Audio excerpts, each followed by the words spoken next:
Affirming black manhood, taking back the power to define, develop, protect and project what it means to be a black man in today's world.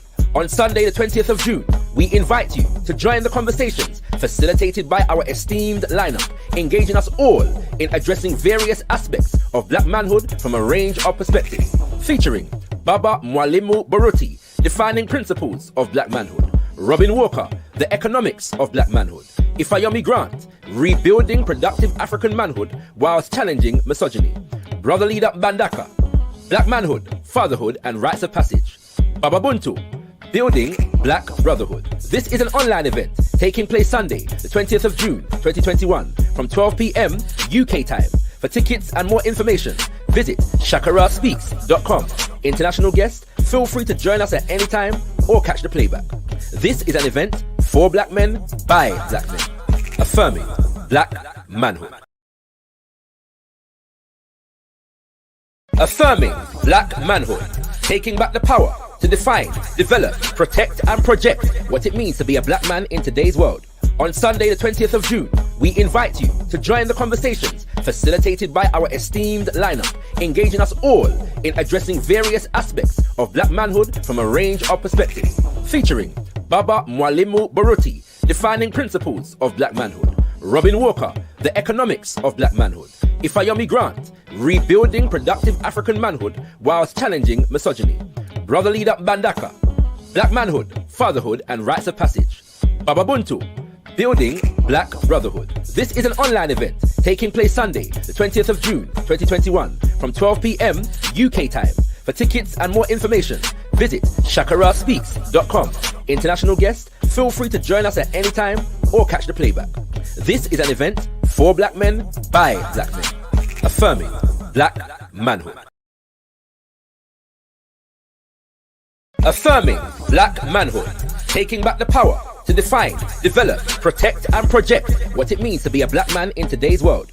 On Sunday the 20th of June, we invite you to join the conversations facilitated by our esteemed lineup, engaging us all in addressing various aspects of black manhood from a range of perspectives, featuring Baba Mwalimu Baruti, defining principles of black manhood, Robin Walker, the economics of black manhood, Ifayomi Grant, rebuilding productive African manhood whilst challenging misogyny, Brother Leader Bandaka, black manhood, fatherhood and rites of passage, Baba Ubuntu, building black brotherhood. This is an online event taking place Sunday, the 20th of June, 2021 from 12 p.m. UK time. For tickets and more information, visit shakaraspeaks.com. International guests, feel free to join us at any time or catch the playback. This is an event for black men by black men, affirming black manhood. Greetings, family. This is Shakara speaking. So it's been AOD, African Liberation Day weekend. We was having some conversations in the chat of the African Liberation Day as hosted by the Pan-African Congress movement, which has just concluded. And basically, enough lively conversation in the chat. So I figured I would open up, this channel for further conversation. So we're going to get started in a second, but the link here for brothers and sisters who, want to join the conversation is in the chat. Yeah, we're just going to be discussing some things to do with Pan-Africanism, effectiveness, capitalism, socialism, and all of these things. Yeah, so we're going to get started in a sec. Yeah, but like I said, the link is in the chat if you want to come through. There's a couple brothers and a couple sisters that were watching the African Liberation Day as hosted by the Pan-African Congress movement with man, and there was some debate going on. So I offered to open up this space to continue those conversations without the limitation of the chat, you know what I'm saying, and all of these things. Yeah, so stay tuned. Give me a couple minutes to sort something out. The link is in the chat. Yeah, the link is in the description. Give me a few minutes. I'll bring everybody through one by one very shortly. In the meantime, between time, stay tuned. Affirming black manhood, taking back the power to define, develop, protect and project what it means to be a black man in today's world. On Sunday the 20th of June, we invite you to join the conversations facilitated by our esteemed lineup, engaging us all in addressing various aspects of black manhood from a range of perspectives, featuring Baba Mwalimu Baruti, defining principles of black manhood, Robin Walker, The Economics of Black Manhood. Ifayomi Grant, Rebuilding Productive African Manhood Whilst Challenging Misogyny. Brother Leader Bandaka, Black Manhood, Fatherhood and Rites of Passage. Baba Ubuntu, Building Black Brotherhood. This is an online event taking place Sunday, the 20th of June, 2021, from 12 p.m. UK time. For tickets and more information, visit shakaraspeaks.com. International guests, feel free to join us at any time or catch the playback. This is an event for black men by black men, affirming black manhood.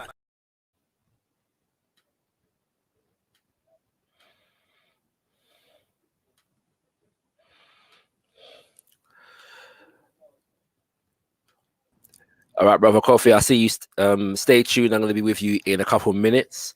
Like I said, brothers and sisters, we are just going to have some conversation coming out of the African Liberation Day weekend. So do stay tuned. Give me a couple minutes to start something out.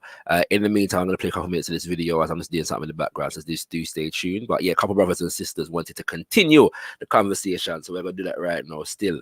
So stay tuned. All right. Blessed.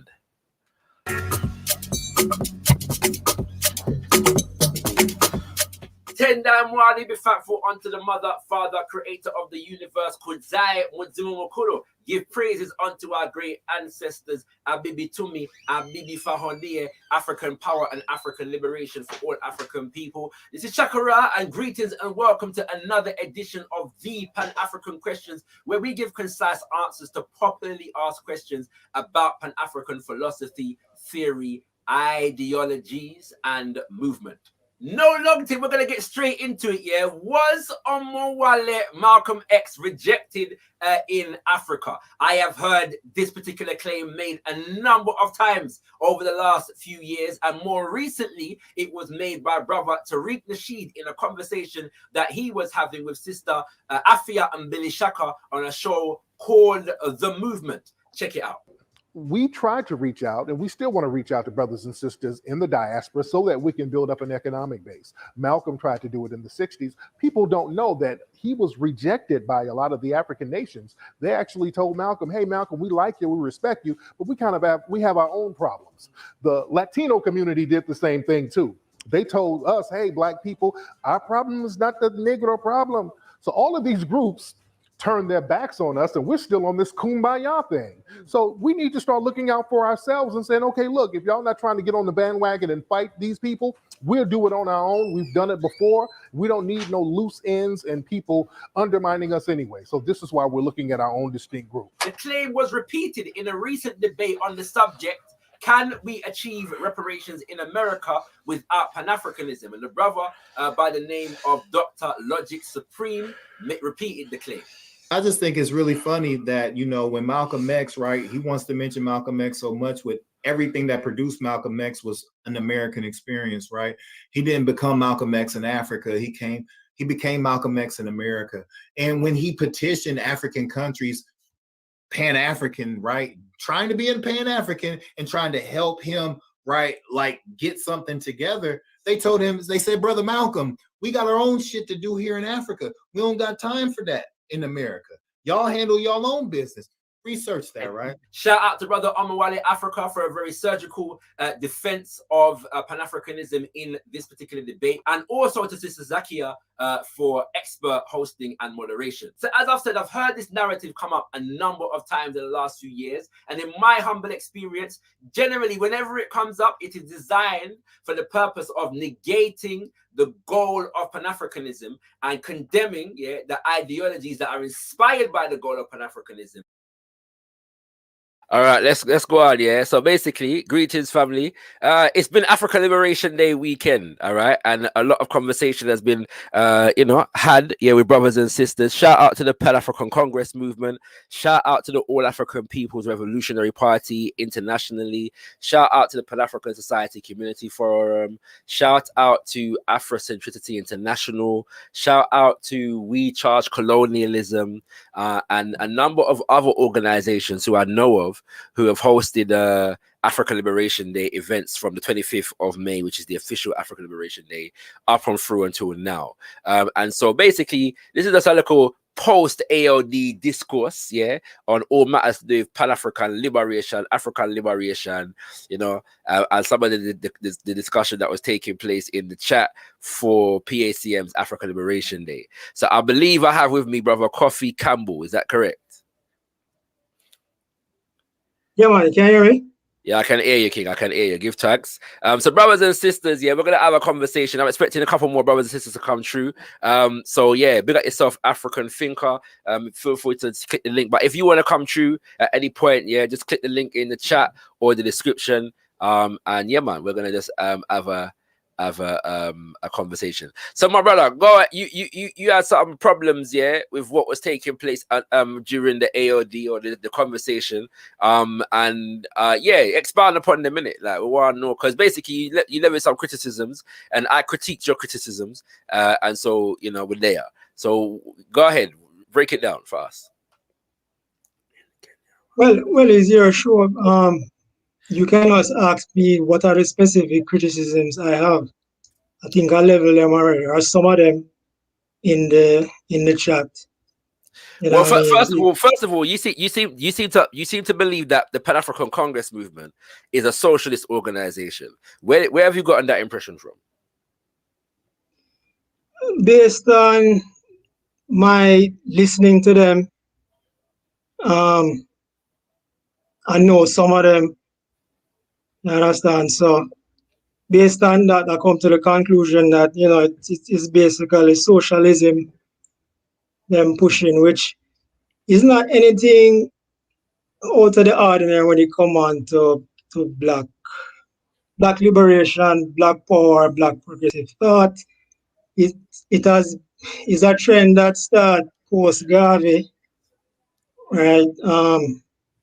Because after them get rid of Garvey in America, the socialists them starting to take over an organization or to usurp the popularity that he had before. And socialism and Marxism really made more inroads in the black community, both in America and in the Caribbean.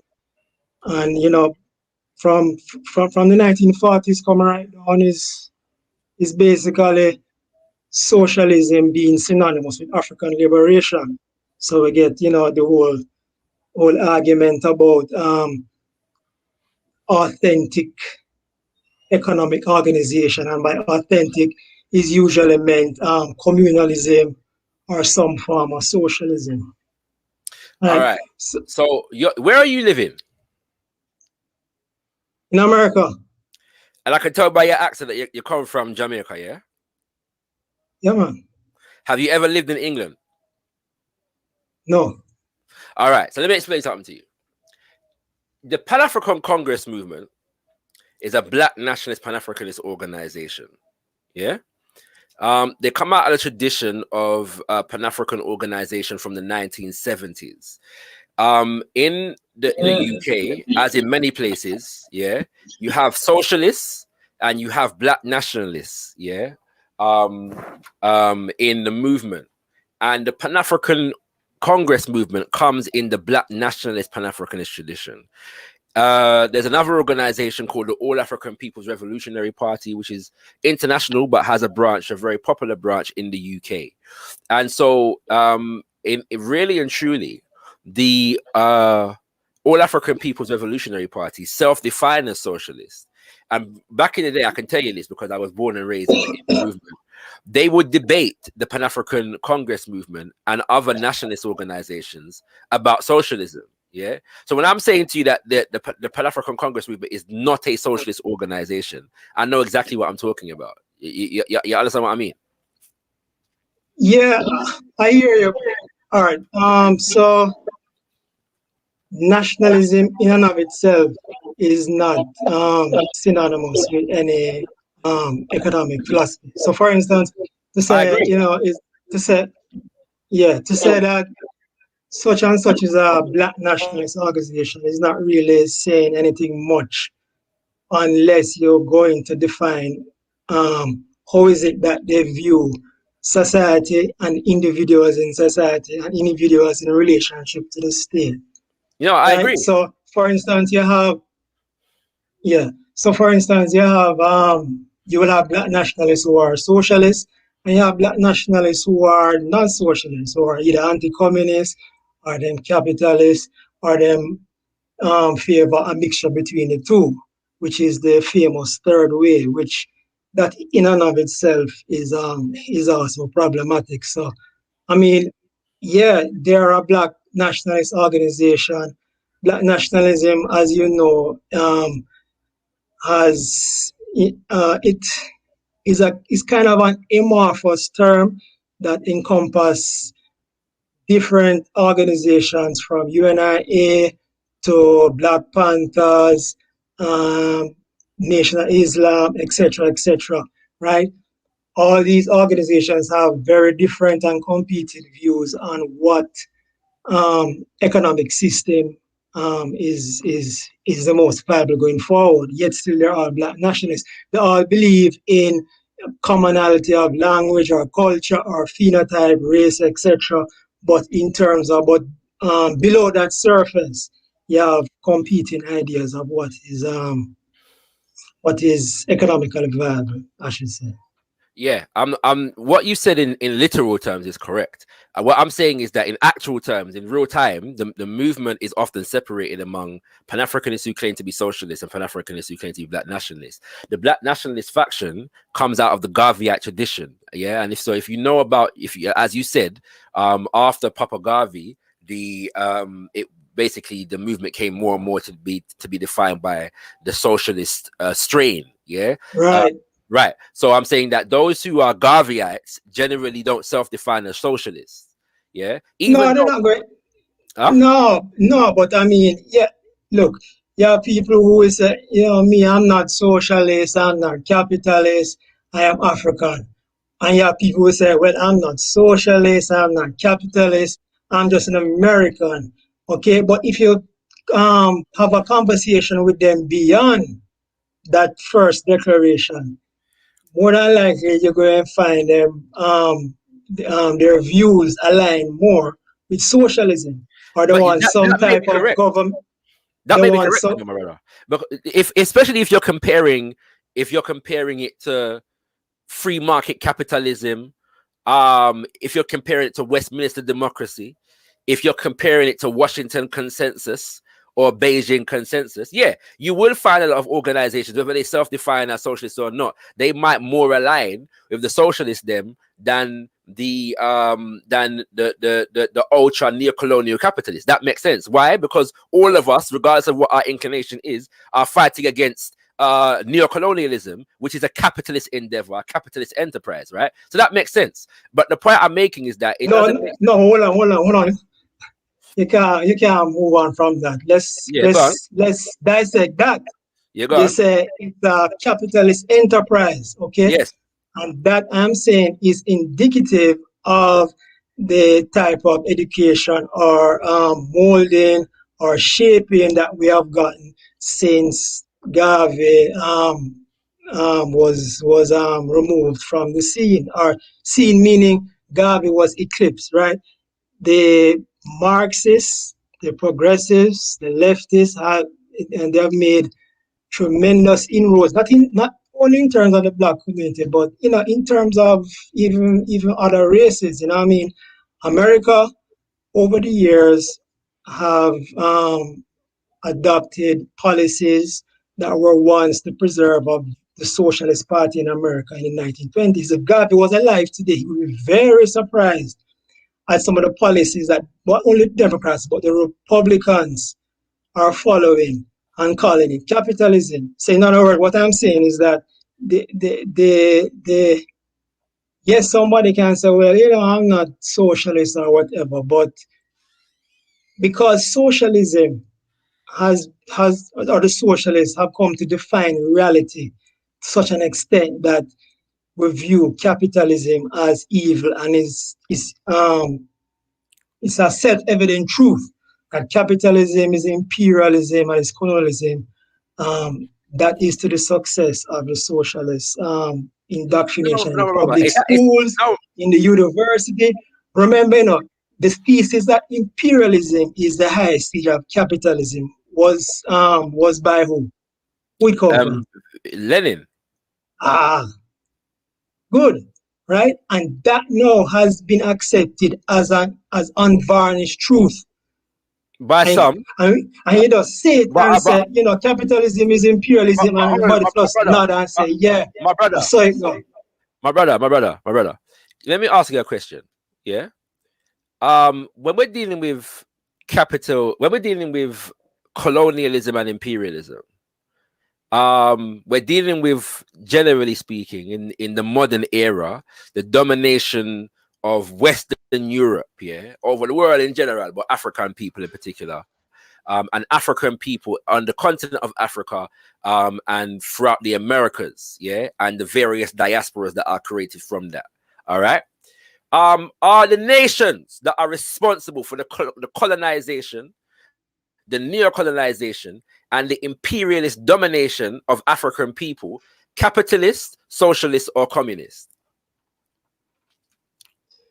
Okay. If we're going to have a discussion on the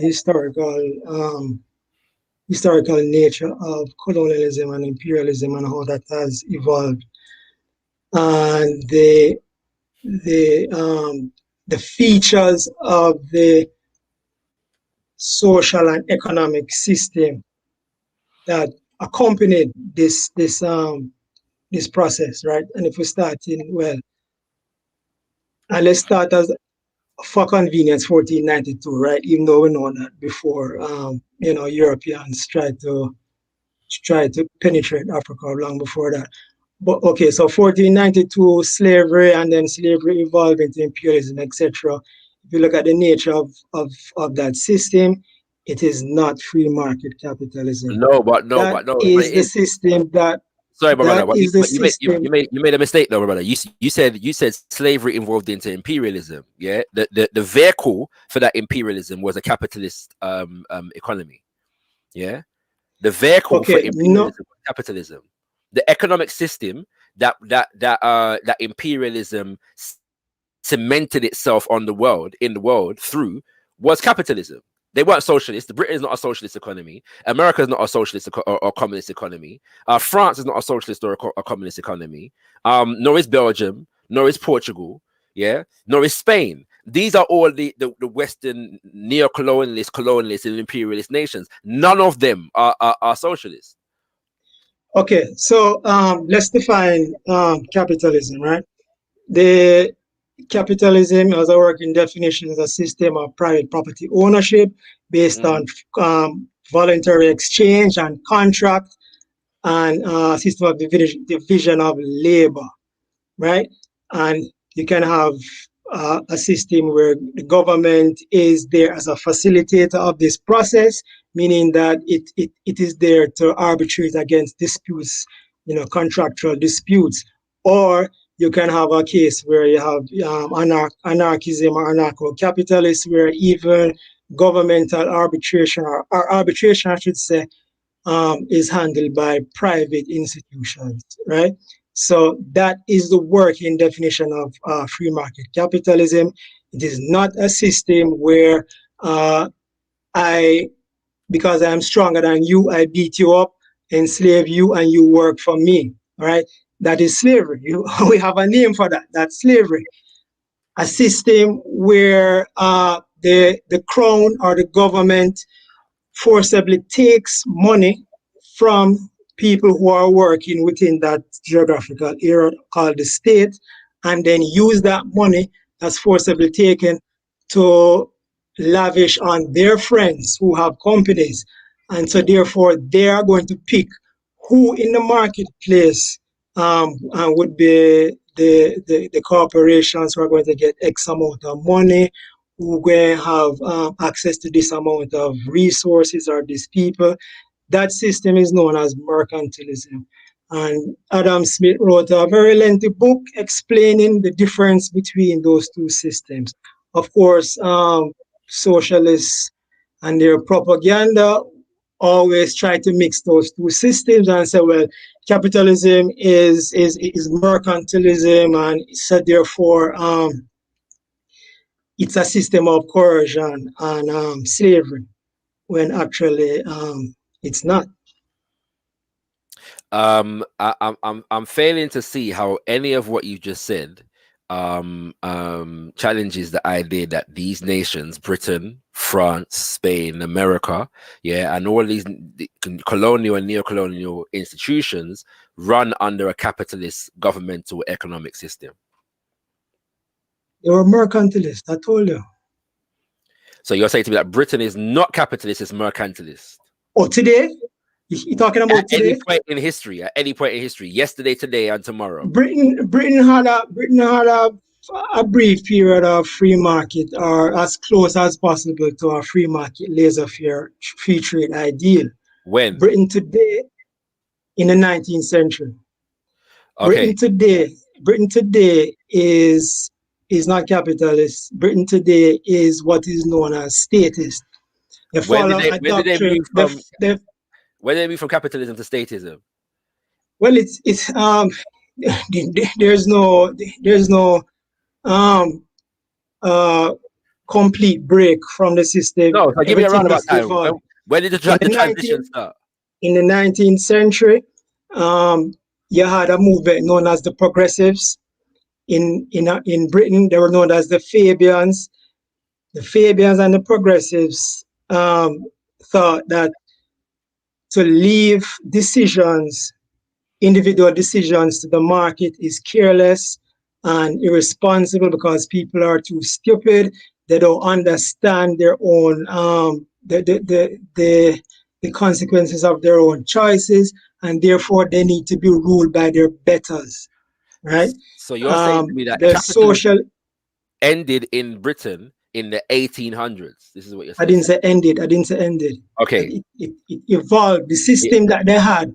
All right. Because it's a process, right? Yeah. Capitalism is just capitalism is just a relationship between individuals, and in society, societies you have societies are always evolving. They're always in flux. So there's no complete break like on the 25th of December, they were capitalists. I'm asking you for what's a transitionary period. So, for example, did the transition period begin in 1850 and end in 1880, or is it broader than that? No, the transition period was in the 19th century, right? This is when, as I said before, you have the progressives, and the progressives gained more and more influence over government policy, and therefore government started to intervene in the economy, to intervene in the economic affairs of individuals. Just as how there's no complete break as to or no date as to when Marxism took over from Garveyism in the black community. This thing evolved. Right? No, but if you ask me when was the transition, I could say to you, well, from the 1930s to 1945, was a transitionary period in which the socialist wing of the Pan-African movement began to dominate. After 1945, there is a definite higher, emphasis, on socialism as an economic philosophy within the Pan-African movement. I can make that argument, right? So we can say that's a 15-year period. Higher meaning. So what I'm saying is, under Garveyism, right? Garvey and the Garvey movement dominated the scene. Yeah, we can say that there was after the transitionary period. Yeah, we can make the argument was between say 1930 and 1945. And by the time we get to 1945, 1 second. By the time we get to 1945, with the advent of the Pan-African Congress in Manchester, whereby do you have Garveyites involved, but the dominant political trajectory is definitely leaning more towards socialism. So that's a period of time. It's not exact, and somebody could argue with me that, you know what I'm saying? That's the point I'm making. That's the point I'm making. It's not exact. Bro, I'm not asking you for an exact. I'm asking you for a period, right? So I'm saying, for example, by the time we get to 1957, which is the independence of Ghana, which, as you know, is a landmark in the independence movement and the development of Pan-Africanism. Is Britain at that point, what do you call it, statism or capitalism? Britain after the Second World War was moving decisively in terms of statism and Keynesianism. If you read, Keynesianism is just a version of capitalism. Anyway, listen. So, if you, but before that point, right? Before the end of the Second World War, 1945. Yeah. Before that point, are you saying that Britain is capitalist dominantly? It's running dominantly capitalist. In terms of an economic model, Yes. no, because even before the Second World War, you have the Fabians in Britain were intervening in the economy. If you define capitalism, laissez-faire capitalism, how do you find laissez-faire capitalism? I'm asking you. You're talking about no government in what's it called involvement in the economy, which there is no system that's ever existed. No. No government at all. That's anarcho-capitalism. Yeah. I'm asking you, how do you define laissez-faire capitalism? Very little. Then I get your distinction. A very little intervention into the economy. Right. Yes. Okay. So you would define public education, work laws, trade unions, taxation or central bank inflation for World War I and World War II. You would define those as government intervention. You mentioned name the institutions again. Public schooling, taxation, laws protecting labor unions, the work week, minimum wage, central banking. No, those are all reflections. Those are all reflections of contradictions in the capitalist system. No. I'm answering your question. Listen, I'm answering your question. Right. Okay. This is simply a reflection of the fact that within capitalism, there are certain trends whereby there's a war and resources become scarce. Yes. Labor becomes scarce, or should I say jobs become scarce, and certain other resources become scarce, Jobs become scarce under capitalism. No. In situations of warfare, because of a manpower shortage, so to speak. All right, that kind of things there, right? So I'm saying that in this country, UK, where me live right now, it is well known that after World War II, a lot of more left-leaning, policies were instituted in order to cater for the cultural, because the society and the corporations couldn't manage the economy in such a way, right? So for example, who started the war? Hold on. You're going on some next thing. You don't want to jump. No, because if you're talking about problems as a result of the war, who started the war? Who started the problem? Hold on, man. Hold on, because right. Listen, but also because I want to open up the panel to other brothers and sisters. What I'm saying is that a capitalist economy can facilitate policies that would be considered more social, or some define it as socialist. It doesn't make the system. Listen, it doesn't make the system. That's a contradiction right there. No, not necessarily. No. So capitalism is socialism sometimes when you don't want it. Because the capitalist economy has free education at the point of delivery, doesn't make it not capitalist. It's a capitalist. It's a capitalist institute. It's a capitalist economy with a social policy in this area, right? You've got the NHS in the UK. The NHS doesn't mean that there's no private healthcare in the country. It just I didn't say that. Right, but the economy, the healthcare system, being free at the point of delivery, doesn't make the entire economy socialist. That's ridiculous. We live in a country. One second. Because this is the part I was trying to get to. We're dealing with a situation in which Africans and African people around the world were colonized by economic systems. Wherever you're going to tell me the economic system was, you cannot claim that it was socialism. Right? Colonized by individuals. Economic systems don't colonize anybody. No, it's individuals. No. Where economic systems come from? No. Where economic systems come from? Where it come from? They don't come from individuals. They come from collectives. All economic systems. Oh, really? They don't come from individuals? Really?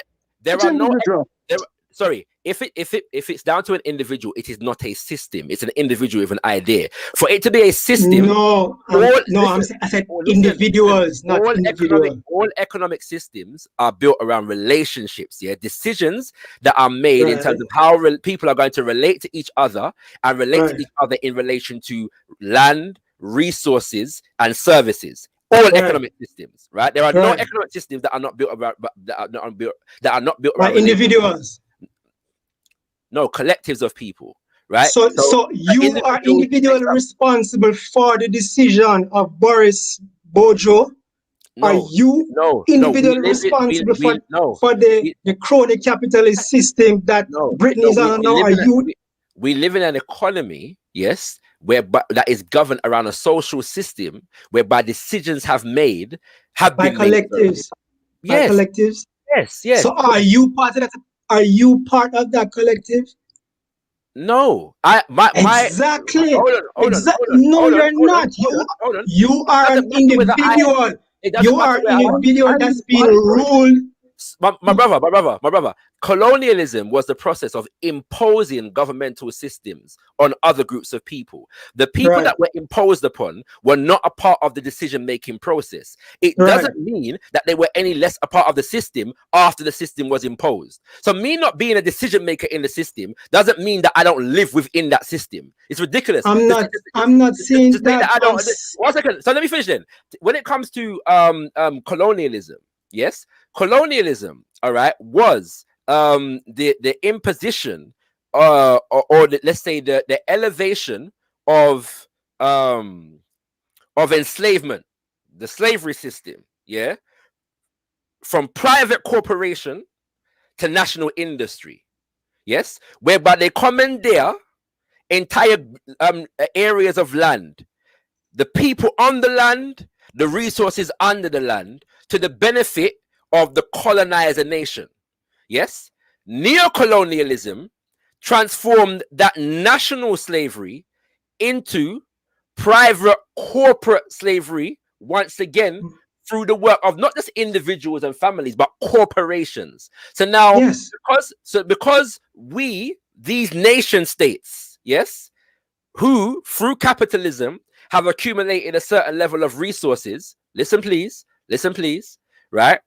Our corporations are now going to operate in these former colonies, control and maintain control over their natural resources, so that their natural resources do not benefit the people of that land, but benefit the corporations and the nation states from which the corporations come.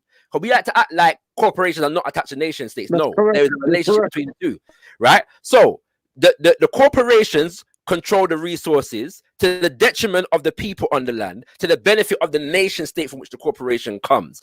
It didn't require, 1 second, it didn't require, yes, and all of this, I should say, is backed up by the fact that these nation states have military might.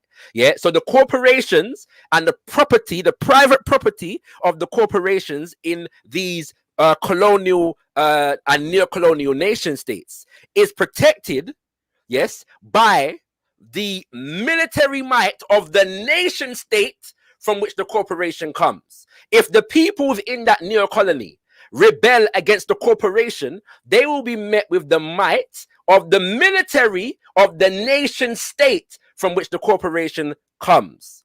Yeah, so we didn't need Lenin. This is a joke to me, right? V.I. Lenin to tell us the nature of imperialism, because we were experiencing it.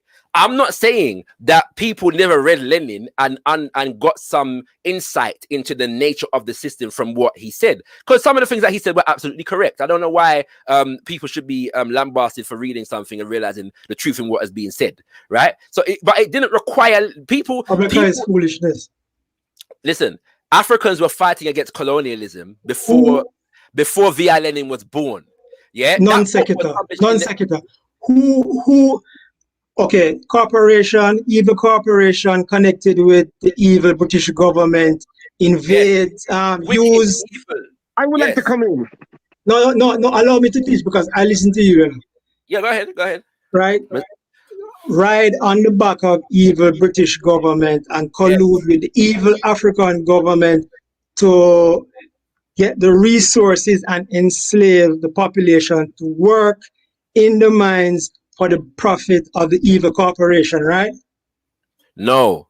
So it's not a collusion. Collusion, yeah, implies, in the way that you said it anyway, implies equal power on both sides. We're not dealing with collusion. We're dealing with installment. Yeah. So for example, Okay, yeah, install. right. But there's still, but even before independence, they still had to the British government and the crony capital is connected to the state. They still had to deal with the so-called leaders, whether they were elders or chiefs or whoever. They still had to deal with them in order to pacify the masses of people.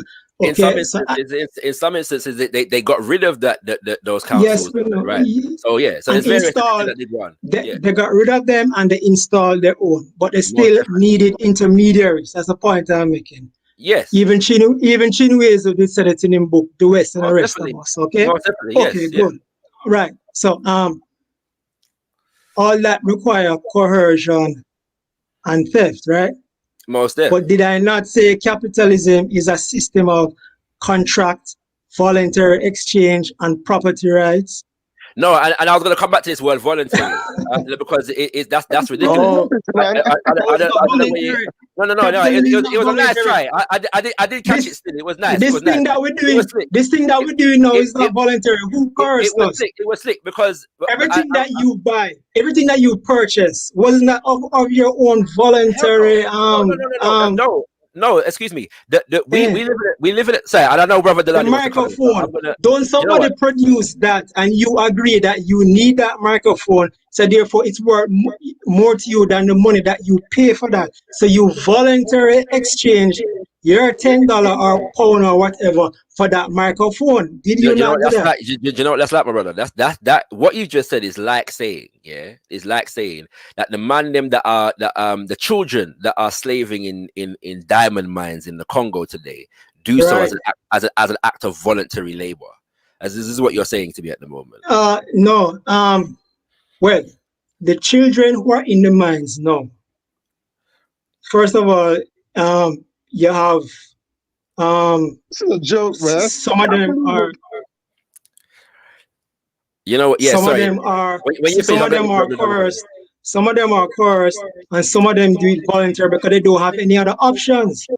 They have no options, All right, right? we're gonna come back to this thing If you're called this going concept of if you're options. going Yeah. to talk about if you're Sorry, going bro. Because I know there's brother Delani wants to come in. I'm sure brother Afrithinker wants to come in at some point as well. So let me let them come in. Yeah, I do want to respond to what you're saying, but I do want to be polite to the panel. For anybody who's just arriving, it's been African Liberation Day weekend. African Liberation Day is officially the 25th of May, and from that time until today, there's been various different celebrations and observances. The Pan African Congress movement just concluded theirs, and some conversation, yeah, went on in the chat, and so this conversation is coming out of that conversation in the chat. So anybody who want to join the conversation, the link is in the chat, the link is in the description to the video, and if you want, if you say you want to make a contribution, open panel, so feel free to come through.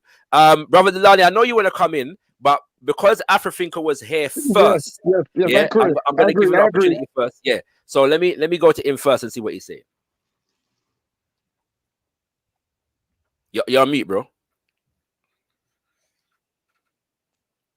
Hearing me okay now? Yeah, I can hear you. Nice. All right, so I've just been listening to the conversation, saw some of it start in the chat. I suppose I'm just a bit, I knew how this was going to go to a certain extent because obviously, Chakra, you got this covered, you know what I mean? But backwards and forwards when it comes to the history and all of that. So that's easy. What I'm really still trying to figure out from Brother Kofi and yourself to an extent is what on earth has this got to do with us going forward? Because all this historical detail and all of that is only relevant to the extent that we're looking in the future to set up a system that will actually be just and that can actually, once, if we can get rid of the system that's in place, that can actually support our people on a level that is even better than what we had in the past. So, I mean, really, this is about how the economics works. And I've not really heard that. I've just heard a lot of economic detail. I mean, historical detail, sorry. Well, of course, if we want to avoid the mistakes, I think somebody said yesterday in the panel that you have two type of learning that you do from experience and learning that you do from observing the mistakes of others. If you want to avoid the mistakes of the post-colonial leaders, from Nkrumah to Sankara to Lumumba, Mobutu, Nyerere, all of them. A study of economics is important, right? If you're concerned about the living standards, or even just the happiness or Black people's ability to make the most of the life that they have on earth for the short space of time, then you have to be concerned about what type of economic organization you have in society. Are we gonna have a system where people in politicians and their friends tell us how to live, what to eat, when to eat, what to wear, what to listen to? I mean, it's happening now. With COVID, this is the test run for something bigger, right? Or do we want a free society, as Garvey said, where the laborer can rise to the level of the capitalist? Now, if you want the latter system, then that is the free market system. I think you know what that means, though. Do you know what that means, though? If you say the labor can rise to the level of the capitalist, do you know what that means in real terms? Do you know what that means in real terms? It means economic freedom. No. Economic freedom. Economic freedom is a vague, nebulous concept. That's the only way the laborer can rise. Excuse me. No. Because, economic freedom. Excuse me. If the laborer rises, to the level of the quote unquote capitalist, and by the way, there's a lot of nuance. Because people like to pick, for example, from Papa Garvey, but they never quote, for example, that Papa Garvey said that the capitalist system is wicked and bad. Yeah, they never quote that part, right? Yes. However, when did he say that? When did he say that? Excuse me. When did he say that? In Message to the People, under the chapter, I believe, under the chapter of economy. Yeah. In Message to the People, the course of African philosophy. Yes, the course of African philosophy, which he was teaching the new cadre of leadership that was coming up after him. Yes, he taught the people them that the capitalist system is wicked and bad, but within the context of the capitalist economy, the African may benefit from it because of the labor competition between him and the white working class. It was a strategy. It was a strategic. Okay, So why would the capitalist Garvey be the apex of what to aspire to? But he never. That's a complete misnomer. Really? Quote it for me. Absolutely. Go for the book. Go for the book now. Go for the book now. Mr. the people. Go for it. Excuse me. Right. The first thing is that when we're talking about the labor rising to the level of the capitalists, I don't think we should take that too literally. He's not talking about individuals. Listen. Garveyism, listen, please. Garveyism, is a mass movement. It's about arising the masses. This is why the organization within the auspices of the UNIA itself, none of the corporations or the property of the organization was owned by individuals. It was kept in trust by the organization to be put to the use of the masses of the Negro peoples of the world. So there is no capitalist class intentionally being created here. What he's saying is that the laboring masses have to rise to the level whereby they have control of who? Say again? Rise to the level of who? The level to which they have control over the means of production, because that is what exactly individuals in a market economy, private individuals own the means of production. But again, the Garvey movement was not about Again, the Garvey movement was not about enriching individuals. This is why no individual was allowed to own property or corporations in the name of the organization. It was a rule, a constitutional rule of the UNIA, that no UNIA property, none whatsoever, no UNIA ACL property or corporations could be owned by individuals. None. It was a policy of the organization. So UNIA property. So hold on there. UNIA property is now synonymous property today. Chaka, UNIA property. So because in the Constitution you couldn't own UNIA property. So hold on now, because you bring it up. So we can jump from there and say now that a black nation would not have private property. No, that's not what's being said. Why you bring up UNIA? It's very simple. Individuals not owning property. We're talking about the philosophy coming out of the UNIA and the practice coming out of the UNIA ACL. Yeah. So there are people in the UNIA who own businesses and own corporations. Yeah. But in terms of the collective work of the people, which is the intention of the UNIA ACL, is nation building.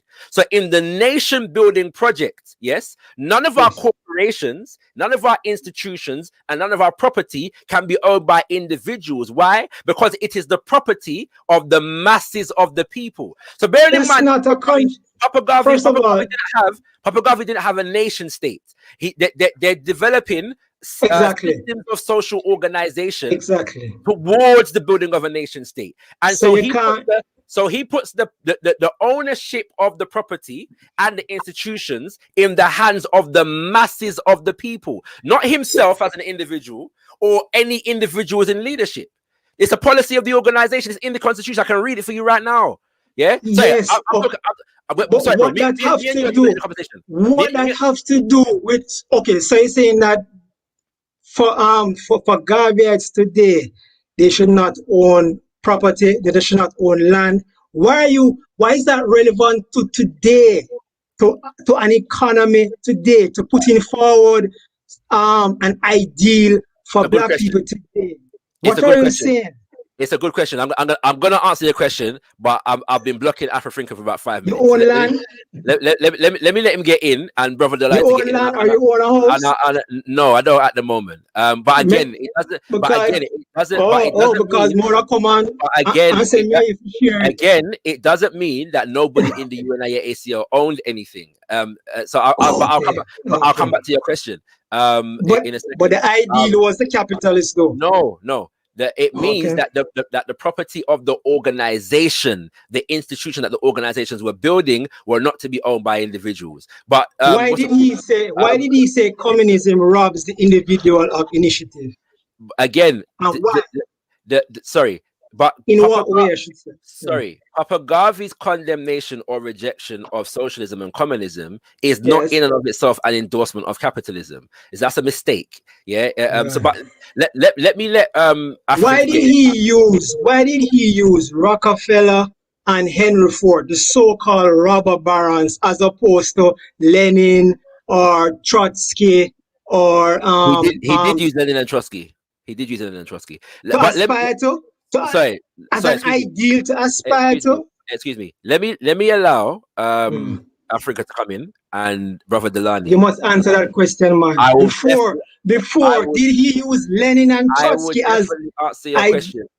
I will definitely answer your question, but let me allow Africa to come in and Brother Delany to come in, because we have been dominating the conversation, bro, with all due respect. Yeah. So let me let them come in. Go ahead, bro. Thank you very much.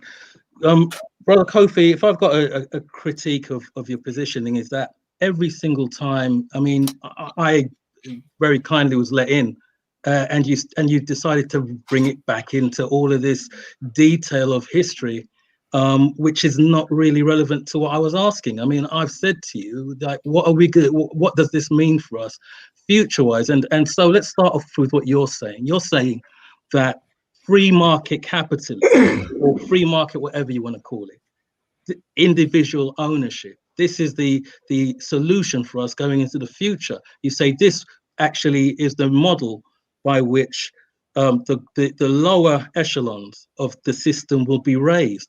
Well, Of course, that's not, all that's boats, not, all boats lifted. Yeah.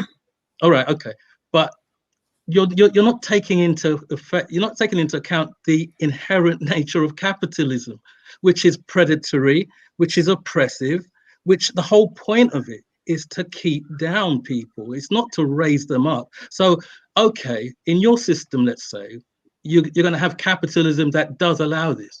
Well, what are your, does everybody start off then? Do you start everybody off at the same place so that the strong cannot hold down the weak? What is your, Under what no are your, system, we start at the same place.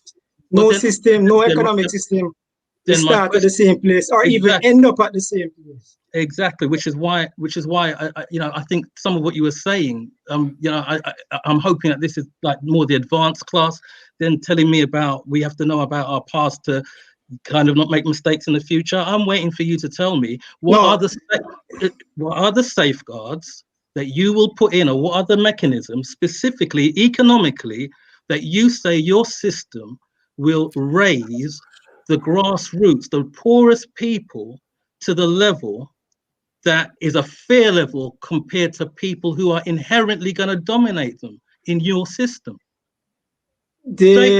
Simple Apart answer. from guaranteeing property rights, which you have courts and so forth for that, there is no guarantee in any economic system, right? There's no safe space or foolproof against what should I say, unintended consequences or undesirable outcomes. Once you have a system where people are making the decisions to buy and sell or not to buy and sell based on their own subjective preferences, then you can't have any say in terms of the outcomes. The most you can say that under a system of voluntary exchange and division of labor and respect for property rights, that economic system is far more productive than other economic systems that emphasize collective rights or collectivism. It's much more productive. No, you've had a good look, though. It's much more productive, but it's much more productive at producing inequality. Inequality, which so you have what? inequality, which you've just said. You're trying to say any system. We're not talking about any system. I'm asking you about your system. But Africa, but it produces inequality because what? It monopolizes the majority. No, because we are not equal. One second. No, it's not that. We're not, because we're just not equal. Some of us are motivated. Some of us are not motivated. Some of us grasp concepts better. So you're saying to me resource allocation, under capitalism is just about who's more motivated to acquire resources. Is that what you're telling me? No. Those who can utilize it. That a capitalist class monopolizing. So you're saying, but by your argument, the fact that Africans were colonized, to the point where our resources were used for the benefit of Britain and America and France, is just because we wasn't motivated enough in Africa and the Caribbean to use our resources ourselves. The United Fruit. You don't have an argument. If you get a result to that, you don't have an argument. I didn't say that. Hold on there. By your argument, this is the implication of your argument, that the United Fruit Company, right? I'm sorry, America, 1 second, controls the banana trade in the Caribbean because Africans in the Caribbean are not motivated enough to plant and sell bananas. United Fruit Company had a monopoly because the colonial government in Jamaica afforded them a monopoly, just as how today in Jamaica, the government picks winners and losers. I mean, I don't want to call name and get in trouble because the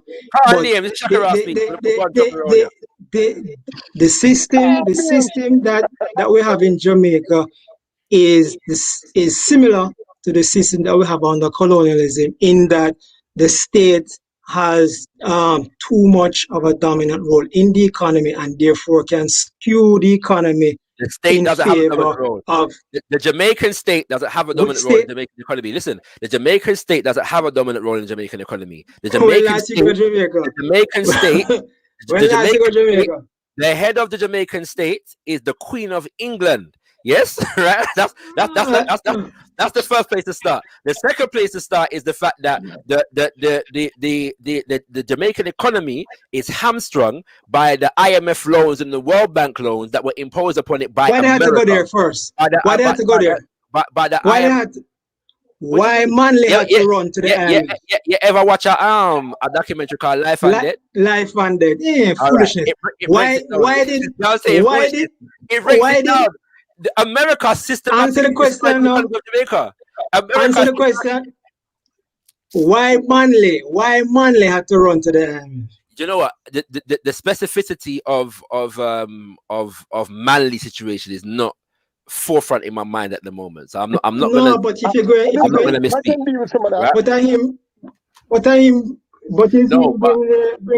Right? There is no doubt, however, that the general situation that brought that about in the first place has to do with America and its machinations in the Caribbean, not just Jamaica. They were dominating trade in the Caribbean, and that had implications for Jamaican bauxite, Jamaican textile, Jamaican fruit, and so on and so forth.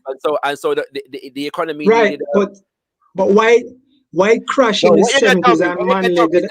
Are you going to tell me that Manley's a socialist? Is that what you're about to tell me? Is that what you're about to tell me? That Michael Manley? Yeah, is that what you're telling? Is that what you're going to tell me, that Manley's a socialist? That he was an Of course, he was a socialist. Manley was not a socialist. Manley he was not a socialist. No. Okay. Manley was at best, like a democratic reformist. Yeah, he was not democratic what? Democratic socialist. Socialist by democratic means. Okay. Okay. Let's say. Why you don't want to admit that? Why that's hard to admit, Shaka? I'll accept that. I'll accept democratic socialist. Is democratic but why never want to admit it? Is democratic socialism socialism? That's the point. Is there a distinction? It is by incremental democratic means. They don't want to capture. Brethren, you want to create a distinction between capitalism, mercantilism, laissez-faire capitalism, anachronistic capitalism, but you want socialism to be one thing for everybody and every situation. That can make sense to you. Anyway, Brother Delali, Brother Delali speak.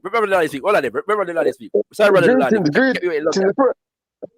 First, I want to greet the panel. Greetings in the honorable spirit of our great and mighty African ancestors. Ashe. It's a very interesting discussion. Ashe. I love the discussion. I really love it. Why? Kofi is a proper revisionist, you know. Proper revisionist. A long time I'm not here. A revisionist speak. But this is a classic. Break up. Classic revisionist.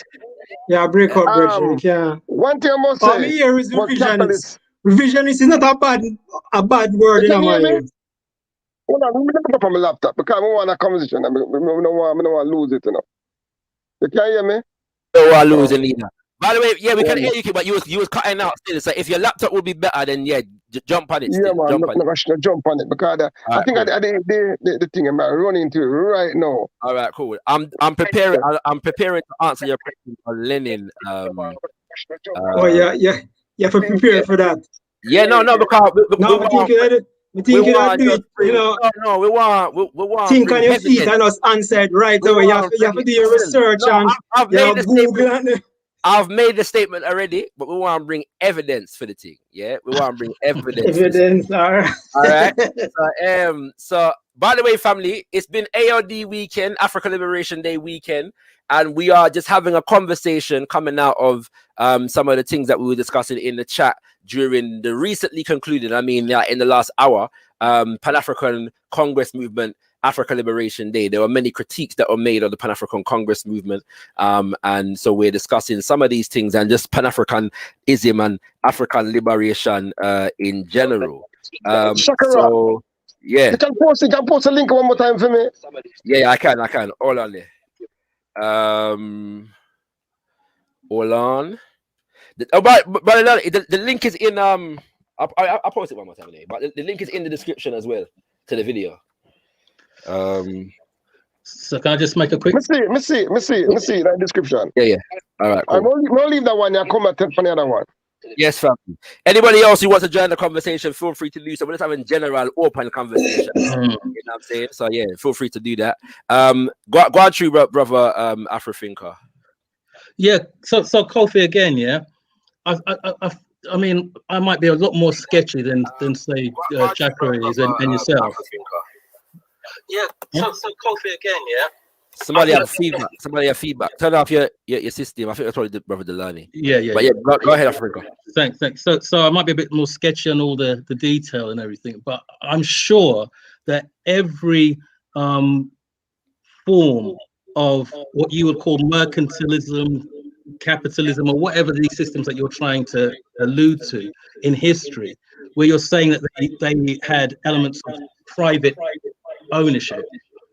Yeah, of course. They were all at some point helped or sanctioned or permitted by some form of state power, whether that is a monarchical state or a governmental state. So how would this state that you're talking about, which has got none of these this so-called all individuals, this kind of anarcho, as you say, how do you stop the powerful from predating on the weak in that? This free market stop the powerful from pressuring the weak. The thing is, it was only under capitalism that allowed for the rise of allowed for the rags to riches phenomenon, right? That is a phenomenon that is unique to capitalism. Under feudalism, you're born under feudalism or the caste system, you're born into a certain caste. More than likely, you're going dead in that caste. What capitalism brought was the notion that you can become rich by finding ways of organizing the means of production and serving your fellow man or woman, the consumer. Before in Europe, people got rich by plunder and theft, right? But capitalism is a totally different system. It is based on it is based on the most able organizing the means of production and benefiting themselves, and in that process you benefit society on a whole. That is why Garvey used the so-called robber barons as an example of a fair and moral system. It is the most moral and fair system known to humankind. All right, hold on. Let me answer your question in relation to Garvey and Lenin. By the way, in saying this, right, man, a Garveyite, yeah, really Garveyite, right? So I want to make it clear. All right. So I want to make it clear, yeah, that Papa Garvey did challenge, the communists and the communist organizations, and he was very, very against them taking over the auspices and the goals and the objectives of the UNIA and the African race in general.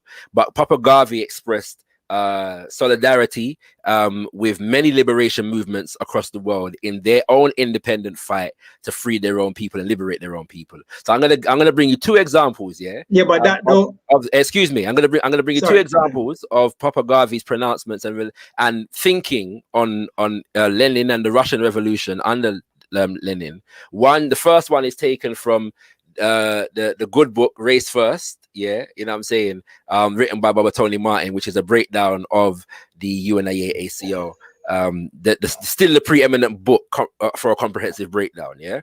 And it says right, this Okay, let me read the previous paragraph so it makes sense. In January 1924, Garvey celebrated the victory. And this is under the chapter Nationhood. Garvey celebrated the victory of MacDonald's short-lived government with a telegram informing the new prime minister that the UNIA looked to Labour as this is the Labour Party in Britain as as allies of the black race in the fight for national independence of Africa. Yes. So he felt, even Papa Garvey felt that as far as strategically working, he's made this. There's somewhere else where he makes this statement that because there's a Labour Party government, there may be more room for us to move in relation to this Labour Party government than the blasted Conservative them. That's what he says. Okay. What's it called? Almost simultaneously, he dispatched his UNIA ambassador to England.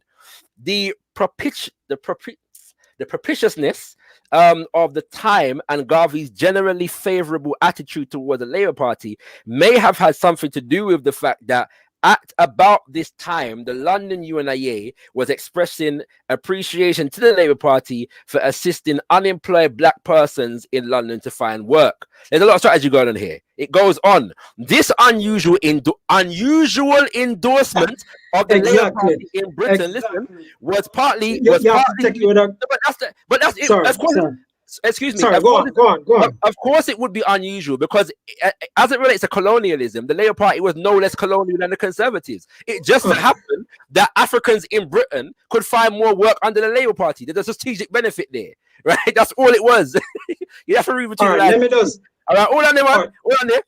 This unusual endorsement of Labour in Britain was partly due to Garvey's lack of substantial distinction between the Labour Party's welfare socialism on the one hand and Russian socialism as practiced under Lenin on the other.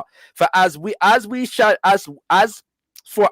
be seen later, despite his feuds with white communists in the United States, Garvey admired Lenin for his mass movement and his attempts to curtail capitalistic control, and he considered the British Labour Party to be of the same stripe. In eulogizing That's Tony Martin speaking, not him doing it. That's Tony Martin speaking. I'm not pointing that out.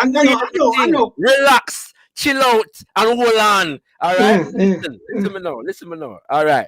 Garvey admired Lenin for his mass movement and his attempts to curtail capitalistic control, and he considered the British Labour Party to be of the same stripe. In eulogizing Lenin in Liberty Hall in 1924 upon the Russian leader's death, he said, quote, "I believe in time the whole world will take on the social democratic system of government now existing in Russia. It is only a question of time. I say, England, hold on. Hold on. England is the first. That means brother Delany are socialist. Hold on.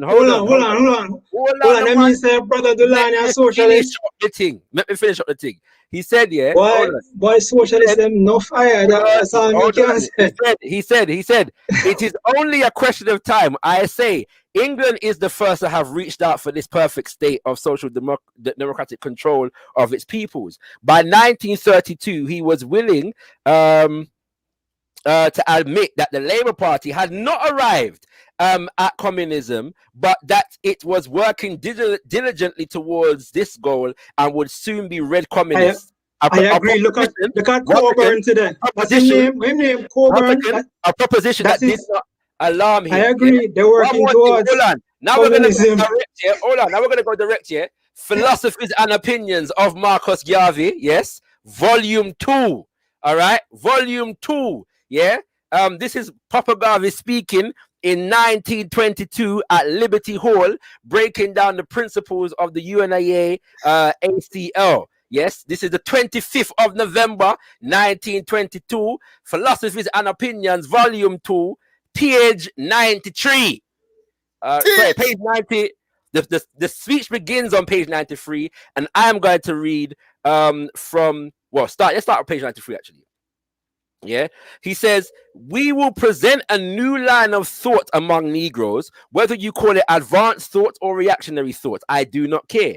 If it is reactionary for our people to seek independence in government, then we are reactionary. If it is advanced thought for our people to seek liberty and freedom, then we represent the advanced school of thought among the Negroes of this country. We in the UNIA believe that what is good for the other fellow is good for us. If government is something that is worthwhile, if government is something that is appreciable and helpful and protective to others, then we also want to experiment in government. We do not mean a government that will make us citizens without rights or subjects without consideration. We mean the kind of government that will place our race in control, even as other races are in control of their own governments. That does not suggest anything that is unreasonable. It was not unreasonable for George Washington, the great hero and father of the country, to have fought for the freedom of America, given to us the great republic of this great democracy. It was not unreasonable for the liberals of France to have fought against the monarchy to give the world French democracy and French republicanism. It was not unrighteous. It was no unrighteous cause that led Tolstoy to sound the call of liberty in Russia, which has ended in giving the world the social democracy of Russia, an experiment that will probably prove to be a boon and a blessing to mankind. If that one didn't work out. That one didn't work out. Hold on. That one didn't work out. Okay. Continue. If it is not unrighteous that led Washington to fight for independence of his country and led the liberals of France to the establish the republic, it is therefore not an unrighteous cause for the UNIA to lead 400 million Negroes all over the world to fight for the liberation of our country. I just wanted to end it with that last sentence because we want centralizing. You know what I mean? So it's not that simple, bro. You know what I'm saying? All right. So his son became a socialist. Even his son became a socialist. Unfortunately. Okay. All right. My turn now to respond to that. All right. Go ahead, my brother. Go ahead. One of the mistakes. Sorry. Big up MA. Sorry, I kept you waiting. That was comprehensive, bro. That was clean. That was clinical. That was clinical. Trust me.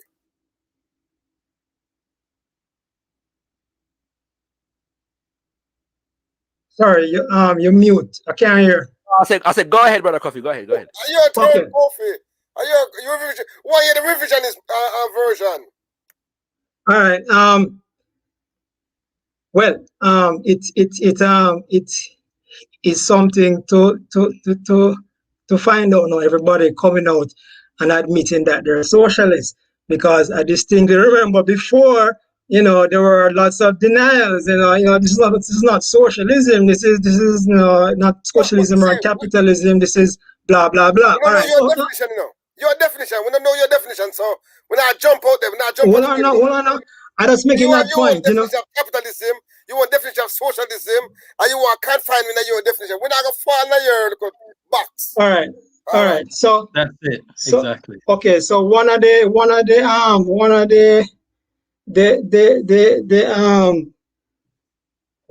mistakes that we make, right, is that assuming that Garvey, unlike any other great person, had a born or had a fully fledged philosophy in his head at this particular time, and he carried that philosophy all throughout his life.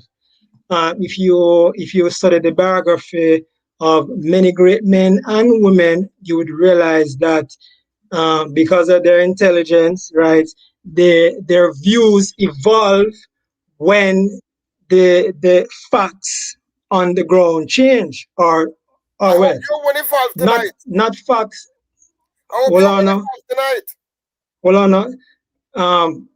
Well, not so much facts on the ground change, but their perspectives change, right? And you can go along the line, even in terms of economics. The great Thomas Sowell, he was a Marxist.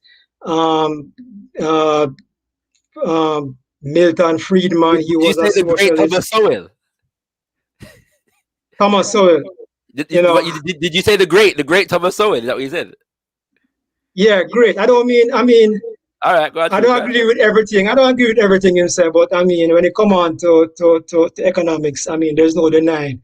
Anyway, Garvey is you with this one there, trust me. You come out of this one. Garvey was no different, right? So showing me his earlier views on labor socialism, which go back to what we're saying about the period in which England moved from laissez-faire to socialism was a process. Remember, we were talking about that before, right? So even in that time, Garvey could have observed that England was moving decisively to the left, right? So just quoting from the 1920s about what Garvey thought about socialism. Number one, it don't prove socialism, right? So, for instance, Garvey also endorsed FDR's New Deal. He endorsed FDR for president and his New Deal. That in itself don't mean say New Deal policies are valid, because as we know, the New Deal in America was an abject failure.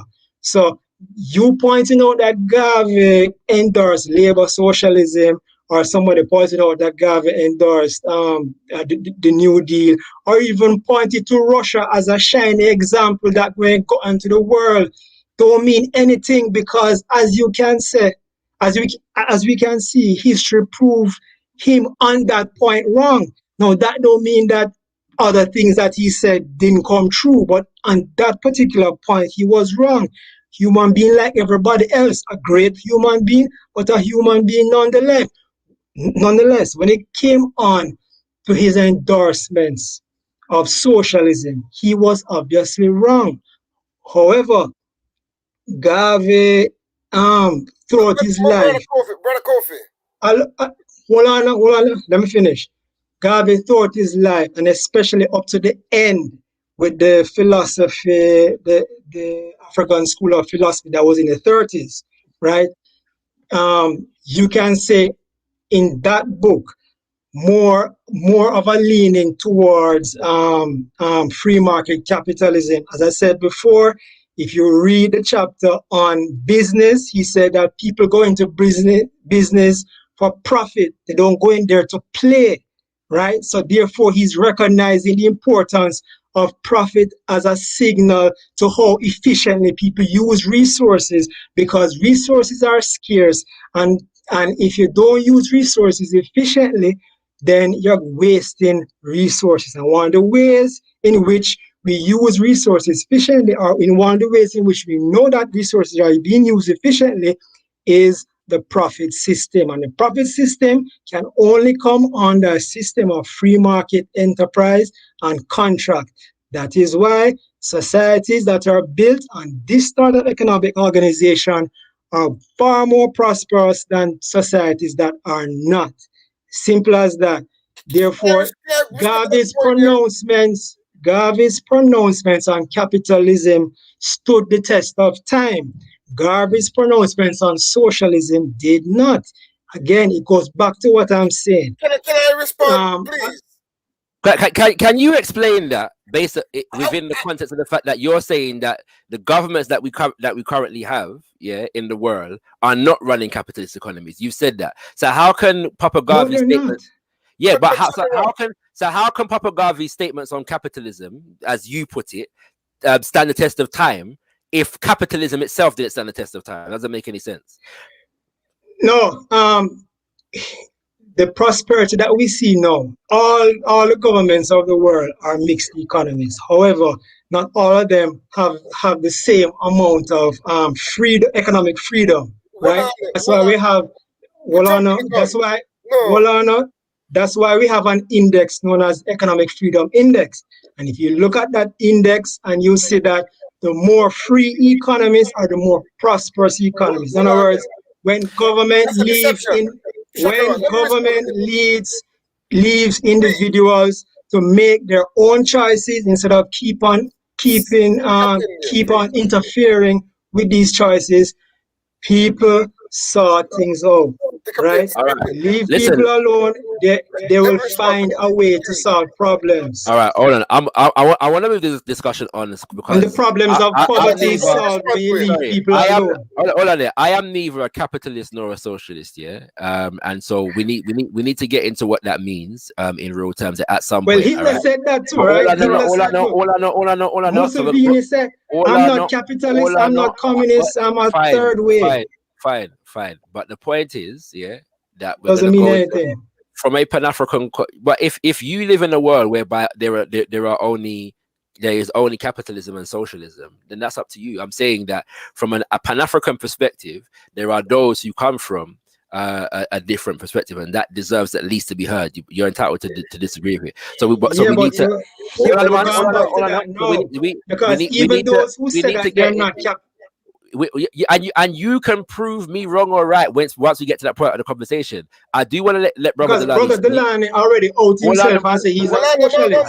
All on the brethren. I'm just trying to facilitate the conversation right about now because MA is here, so I want to let brother Delany make the point that he wants to make, and then open to MA if he wants to say something, and then I'll make a contribution after that. So go ahead, brother Delany. There's a lot of generalization was mentioned in your last statement. Even from the very beginning of the discussion, there's a lot of general assumption you made about capitalism.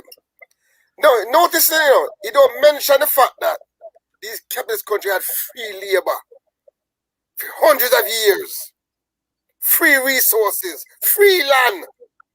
So all of a sudden, they become prosperous magically due to the hard work. free gold. True. Free everything them get. Free. True. No one of them. Yeah. Thousands of acres of land just for land in America. That's true. You see what I'm saying? And then they never pay for it. And they never pay for the labor when them exploit. And they became the dominant class by magic. Yeah, true. That's general Glazing. Yeah. I'm brushing over the history. All right, so by virtue of the hold on. I can respond to that.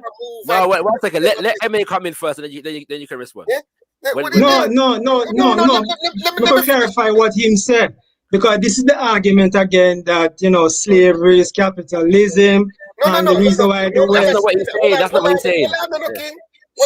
So what free labor? How free labor come in? Come on, man. Hear what I'm saying? You know what I'm saying?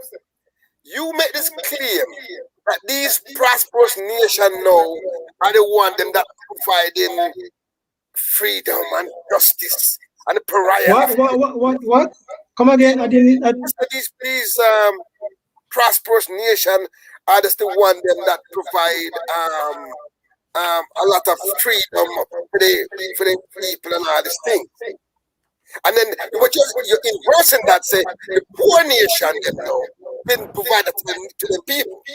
So that's the argument you're making. But really, actually, what you're doing, you are glossing over history. You're revising. Glossing over. But we've been talking about history from the start. But listen. I mean, glossing over history. Virgin, is you not listening? Let me talk now. And you're going to talk, because you have your argument now.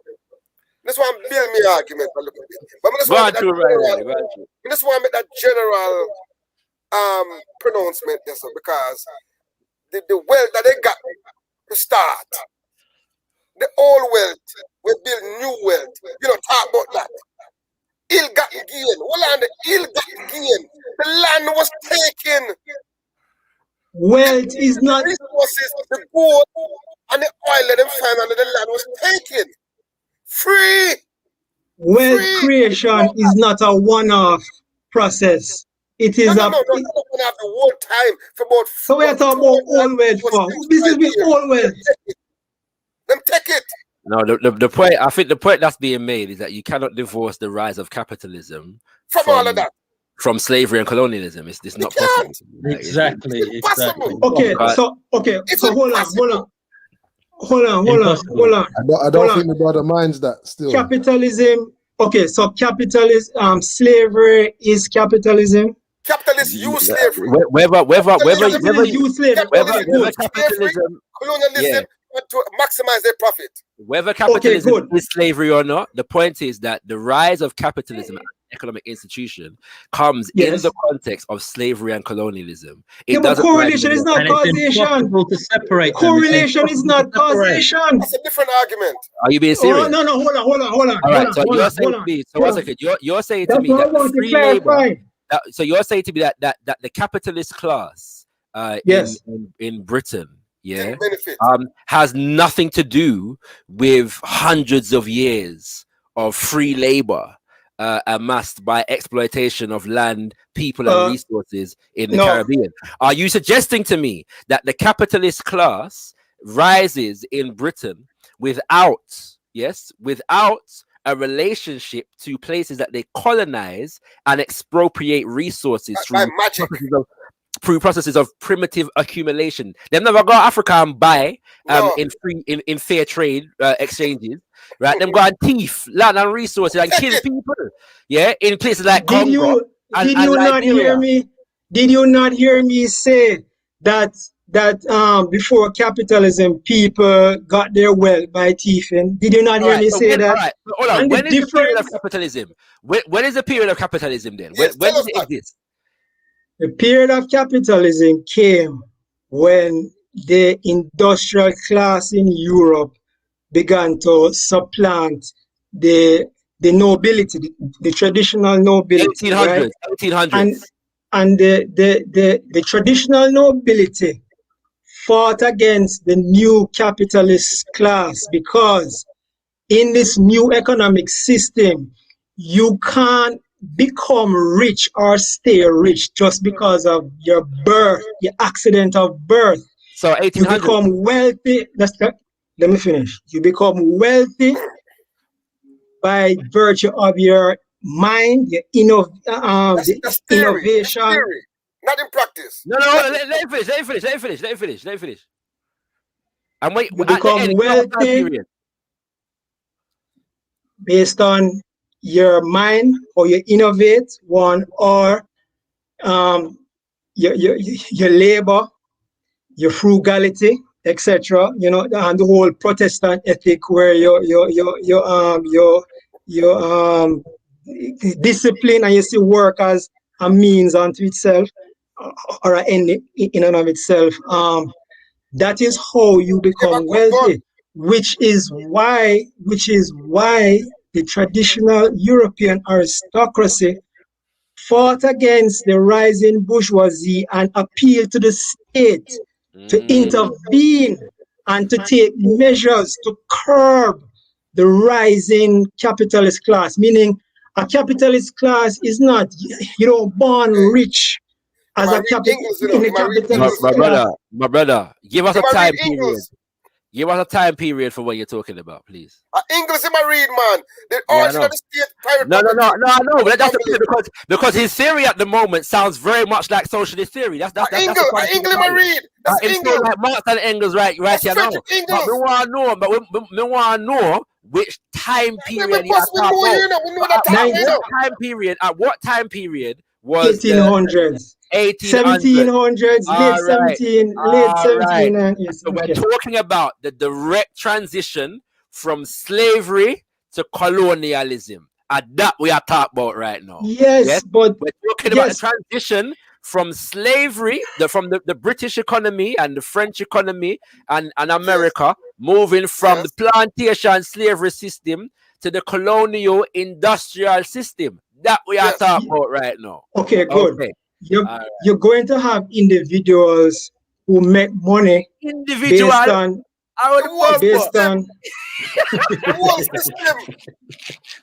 Okay, so hold on. So if slavery produced and it as an efficient system as capitalism and prosperity, right? That's what they're arguing. That slavery prosperity for who? That's the point I'm making. That's the point I'm making. It's very simple, brother. It's very simple. Technology itself outmoded the enslavement system, as well as the fact that the enslaved were making the system very expensive because they kept rebelling. Yeah, you have to factor these things in as well, right? So when you're talking about these transitions, because like Brother Delany pointed out, the transitions that you're talking about are very well explored in Marxist theory. And I'm not a Marxist, but you sound like a Marxist, right? You know. Okay. Okay. So tell me something. That break some serious Marx right now. Marx and Engels 101. Frederick Engels 101. Good. So Marx, the family, private property of the state. Yes. Yeah, man. So Marx and Engels were the only white Europeans in the 19th century. Them the TV I deal right now. Were they the only ones that wrote? All right. Were they the only? You see, you answer the question. Because you know where it goes. You know what I'm saying. You know what I'm saying.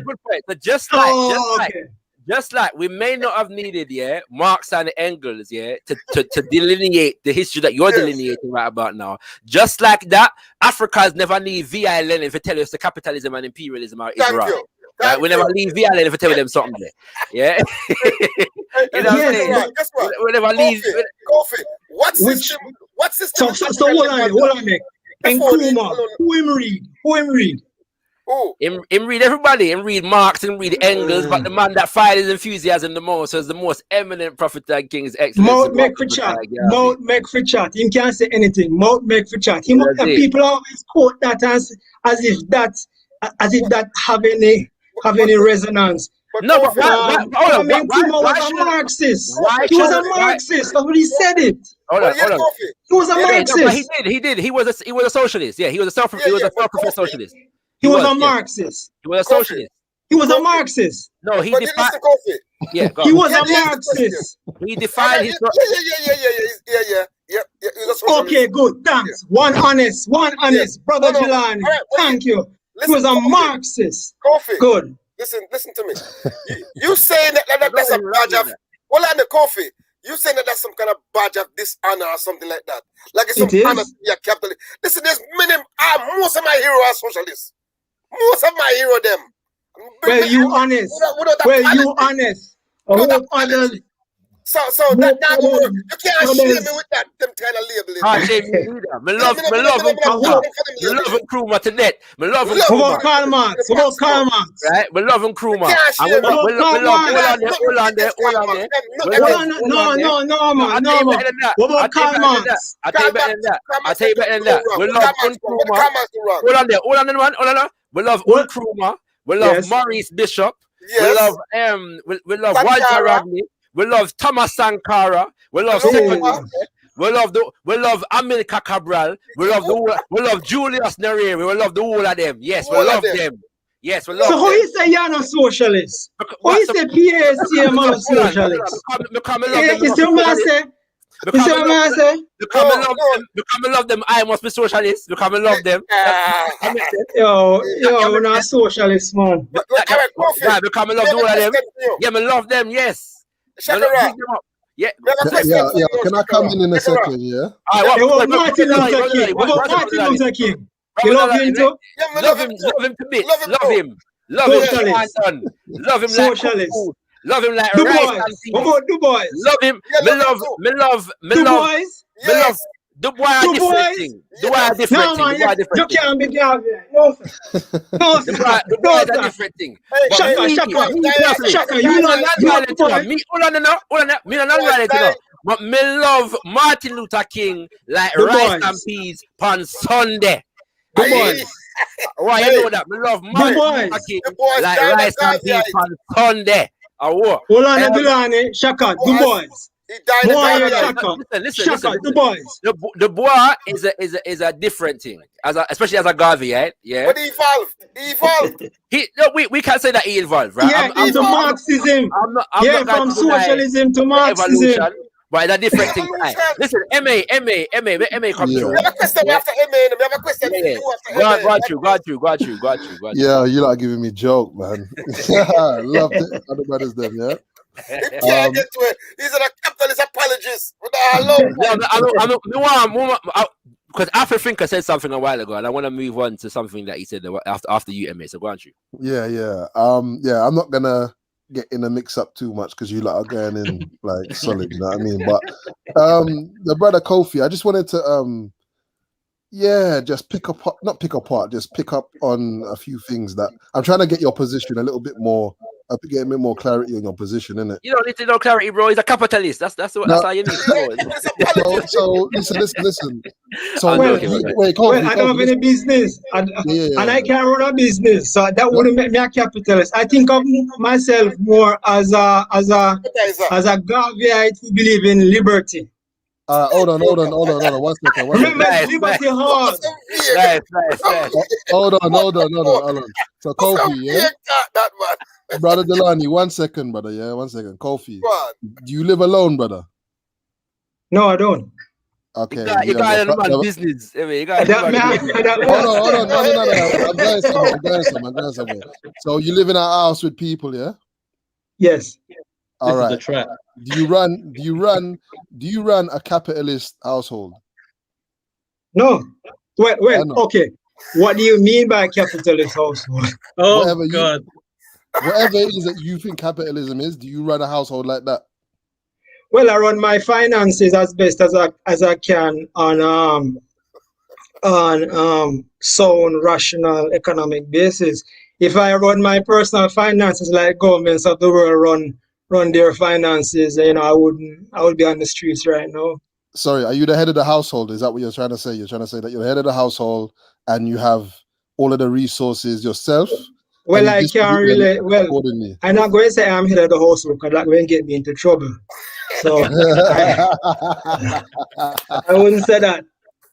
But in terms of finances, yeah, I mean, and I'm sure everybody here so run them finances that way. Nobody here so run them finances like our politician would run a nation's finances, and that's the point I'm making. When individuals are constrained by their own choices and their own context, economic systems generally run smoother and more efficient than when we hand over all these decisions to governments, whether it's Bojo or senile Joe Biden or the man, I hear you. Respect. Hold on. Respectfully. Well, Trump. Hold on 1 second. Respectfully, brother, I would suggest that I don't know if you have children in your yard or whoever, but they are subject to the whims and decisions of a dictator, and that would be you, right? I don't think you're running a capitalist regime in your house. It don't make sense that you would be doing that. There's no aggressive economic kind of rhythm going on in your yard. So and I know that there isn't, right? Because that's not how we do. That's not how we roll in our homes. So at some point you have to leave the home, and capitalism then becomes the modus operandi, right? I'm trying to say that that's a micro, yeah. That's a micro of the society you live in. But your thing seems to be that 1 second. Hold on, let me just wrap up. Your thing seems to be that you're willing to take capitalism out of the street and bring it into the African home. That's kind of what I'm gathering from the things that I've been hearing in this conversation, and I don't believe that that's necessary. I think you can operate with, in the free market externally, and then you can do something completely different internally with your people. And I'm suggesting that that's what you already do in your house, right? No. To extrapolate, if we're going to talk about a black society, right? Say for argument's sake, we have a nation and we have a black society of individuals, right? For me to say that the model on how we run our household here is how everybody else should run their household in terms of top-down approach. How the society or the nation, the black nation, should run the country in a top-down approach.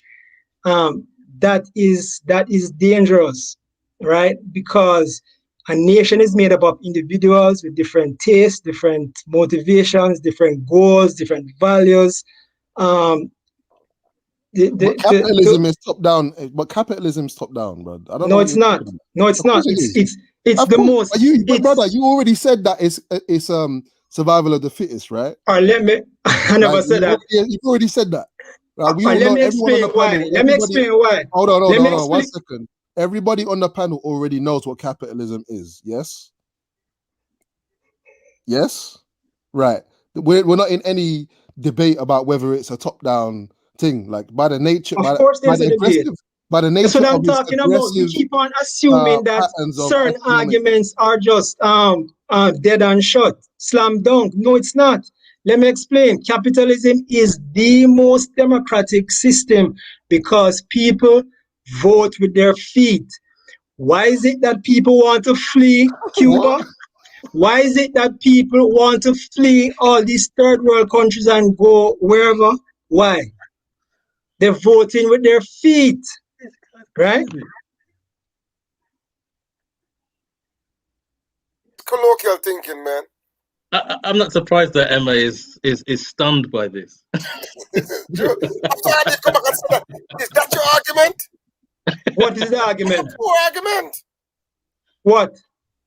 Are you sorry? Can I say something? A quick thing, yeah. First of all, it's necessary to note that even Marx, yeah, as far as Marxist theory goes, capitalism is a necessary stage to go through in order to achieve communism for him, right? Socialism first. For him. Communism. Yes. So For him? classical Marxist theory is that is that capitalism is a necessary stage of development for achieving communism. Yeah. Right, So, right. my point is that even for Marxists, some of them, and there are those that challenge this theory, Like but the for Chinese. You believe that though? Like the Chinese. You believe that? Say again. You believe that? What point is it? You believe that capitalism is a necessary stage and socialism is the inevitable ideal? I believe that we currently exist in a capitalist economy. So Right. any economy that we develop after it is going to be evolve out of a capitalist economy. So you believe in the dialectic, right? You believe in the dialectic. You see what I say? You see what I say? As much as how we're going to say, well, I'm not a socialist, I'm not a capitalist, I'm not an African. When you start to talk to Uno, right? The dialectic, Yo, brother, you're calling it vision dialectic, of yeah? society and how the impulses start come out slowly. No. You're using clever words now because you're calling it dialectic, yeah? But imagine you had to dry yourself when you're in the water. How are you going to get up out of the water and dry yourself if you're in the water? You're in the water, innit? And when you come out of the water, your body's going to be wet. Yeah, and there's a process between being wet and being dry. That's just what it is. So I'm saying I don't understand what you say anyway. But so hold on. If you're on the plantation, what do you think? What do you think is going to evolve to? Hold on. Sorry, my brother, but you're going somewhere with it where I wasn't trying to go. I was making a point about the fact that why you bring up. No. Yeah, I was just making a point that is actually yes, comrade Dulan. Yeah, man, we know we read Marx. Yeah, man. You see, you honest. Shakara. No, but I don't see what's wrong with reading Marx. If I can read Adam Smith nothing wrong. I agree. I can't read Marx. I agree. So all on the brother Lani, all on there because Afri-Thinker said something a while ago, yeah, in terms of Just quick, Shaka. All right, go on. A while ago, Shakara, you hear him say dialectics, you know. Still not catch it. Appear Marxism marine, you know. That's a sign. Catch him. Yeah, true. If I said dialectics, you got deep. Can I ask a question? Can you guys just point to me that which country in the world now that is closest to the ideal that you guys want? Listen, closest to the ideal. That's a reasonable question. But it's a reasonable question. I'm not sure if there's one. Yeah, I'll be honest with you. I'm not sure if there's one. Please don't couple. No, I'm not, bro. I'll be honest with you. I'm not. I'm not. Yeah, I'm absolutely not going to cop out on the question. I don't believe there's one. And I think what you're going to try to what you're suggesting is what you're going to suggest is that the socialist countries may be closer Yeah, so right to man's ideals, and you might be correct about that. That's possible. What I would say is that I'd I rest say my case. something. Yeah, but if that's your if similarities to certain people's ideals or certain ideals makes me that in totality, I mean, if that's your opinion, then that's your opinion. I'm not sure that's an intelligent argument. All right, send me. But If you but do sorry, it, it's a free labor. for example, if I And land believe one second, Cuba. one second. If I believe that, for example, healthcare is a human right, yeah, that should be delivered free on the point of delivery, does that make me a disciple of Fidel Castro in totality? No, it just means that I believe I believe that healthcare is a human right. If I believe that. Yeah, if I believe that education it should be What is a human right? A human right. What is a human right? What is a human right? All right. I want to come back to that question. It's a very important question, which actually feeds in to where I wanted to go with the conversation, because Afro Thinker was talking about our future development and where we're going with these things. Yeah, and I'm saying, coming out of the Garveyite tradition, because in this beautiful book, right, the Course of African Philosophy, Message to the People. All right, yeah, what he does, because Papa Garvey doesn't outline a comprehensive I shouldn't say economic theory, right, in the way that some others do. Yeah, Papa Garvey is coming from a different perspective. He's talking about nation building from a people that don't have a nation. Exactly. What's it called? Lenin and them, they have nation, and they're developing theory in the development of that nation, which they destroyed. Papa Garvey, we move on from Lenin right now. Yeah? Which they destroyed. We're not talking about Lenin right now. We are move on from Lenin. Garvey said that they destroyed it. Sorry, you know what? I did mean to mention Big T. Garvey said that. Yeah, all of that. Big T, because you said something about Black Power Media said in your hair. So I give thanks to the people at Black Power Media that let you know about this thing. But big up yourself, my brother or sister, and thank you for joining us. Yeah, thank you. Right. So what I'm saying is that when we deal with economic theory, the Papa Garvey said that we should develop ourselves and our institutions based upon our own culture and civilized idealisms. And what that means is that we don't just get caught up in the development of European civilization and try to impose it upon ourselves. European civilization develops a political spectrum with capitalism on the one end and communism on the other, and all other shades are defined in relation to that. Yeah, and what Papa Garvey is saying is that, well, we have to develop our own institutions and the theories that govern our institutions based upon our own development. It doesn't mean that we can't learn from Europe or Asia or the indigenous peoples of the Americas. We can learn from everybody, but we don't take their system and superimpose it completely on ourselves. And so the people that have come out of that Garveyite tradition, who have looked to our own development, have studied African history, not just on the continent, but in the diaspora. That's the African culture, right? Yeah, African culture, and the process that the stage that we're at now, we are yet to fully develop an African-centered economic theory. It's a process, but the stage that we're at now, there's no such thing. Is that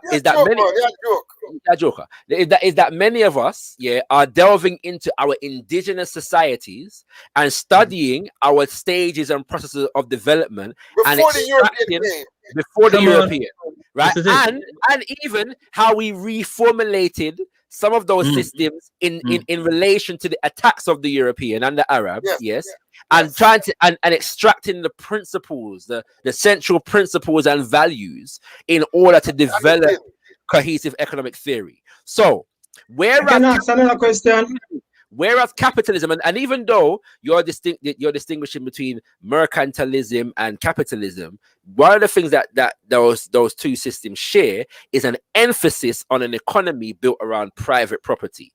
They differ in terms of the import and the export dynamic. And I'm not an expert on mercantilism, but my understanding is that the key difference is how mercantilism seeks to manage the emphasis on export rather than import. Yeah, in terms of the dynamics, That's right? one. That's one aspect. But All right. but the key difference. Go on. The key difference is that mercantilism signifies a relationship between corporations and the state. That is Okay. Well, yeah. what gives the corporations the edge and the safeguard from market forces All right. of But capitalism. I'm That is the suggesting difference that Adam Smith laid out in his book. Just read it. Adam Smith. Just like how you read Karl Marx. Yeah, we can read Adam Smith. It good for read Really? Adam Smith. Yeah, man. But We have of it, course. Yeah. Yeah, You read Adam Smith? No, I haven't, not comprehensively, no, but I've read Adam Smith, yes. No, yeah, you know what I'm saying? Yeah, you know what I'm saying? Yeah, we can read Adam Smith. It's good for read Adam Smith. man. Yeah, you can't know what you're doing, no. So yeah, We you not can gonna read limit Adam myself, Smith. big man. We not limit myself. That was it. Everything to read. Marcus Garvey said, Marcus Garvey said, hear all, but attend only to that which concern you. So we can read everything we want to read. Exactly. All right. All So in terms of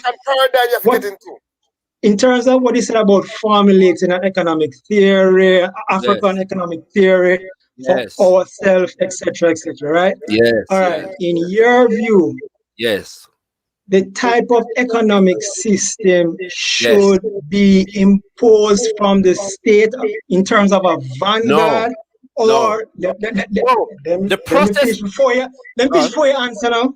Go on.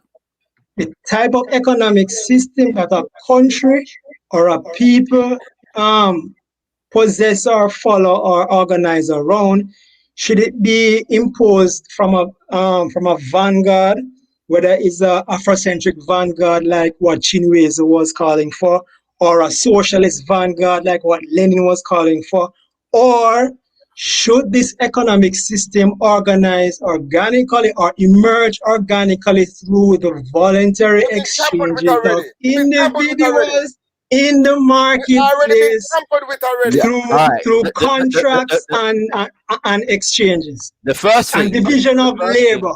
The first thing is that you're creating a false dichotomy or distinction between free market and state. There's never been a point. Yeah, I didn't say free market.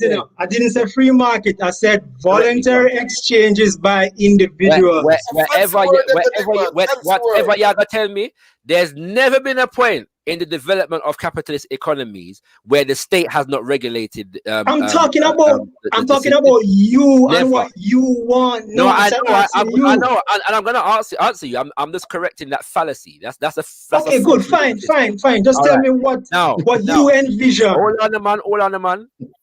Where I was actually going was defining was attempting to give some examples of the defining principles. Now you want me to focus on the process by which we achieve it.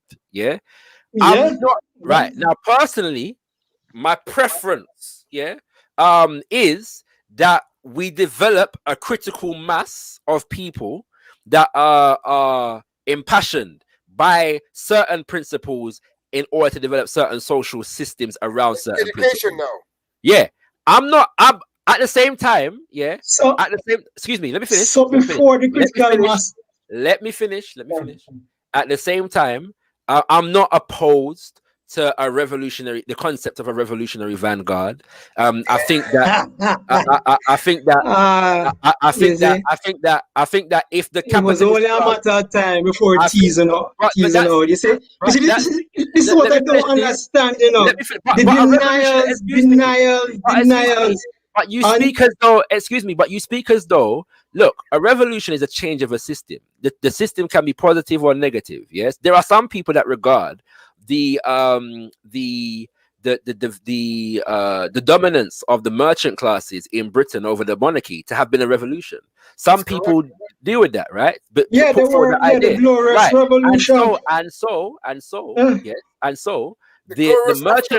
The merchant classes, who were a minority at the time, a significant minority among the masses, would have been considered the equivalent of a revolutionary vanguard. They weren't working with and imposing and forwarding the agenda of the masses of the people. They were forwarding their own interests So, against the economy, so against the monarchy. So hold on a second. So the process by which we achieve it, yeah. Your question is actually hindering our exploration of the actual principles that the African-centered economic theorist in development is attempting to expound upon, is attempting to affirm. And I can start with one very big one, yeah, which is that in indigenous societies, yes, land is not owned by individuals because land is considered to be a resource in nature. It's the property of the community. So no individuals, that's what the fascists also thought. Mussolini, Adolf Hitler. Including, sorry, and you remember, you know, you said, yeah, that anarchist, sorry, the word that I tie up my tongue. Anarchic, yeah. Anarcho-capitalist. Right. Because we understand that anarchism also has a left-leaning ideal. Yeah. So if you say anarchist, yes, if you say anarchist, you have different anarchists, you have left-leaning. Exactly. So the term anarchist can be applied to the left in European political spectrum as it can be applied to the right. But generally, if you say anarchist and anarchism, you're talking about a left-leaning theory, generally speaking. No government whatsoever. Yeah. What's it called?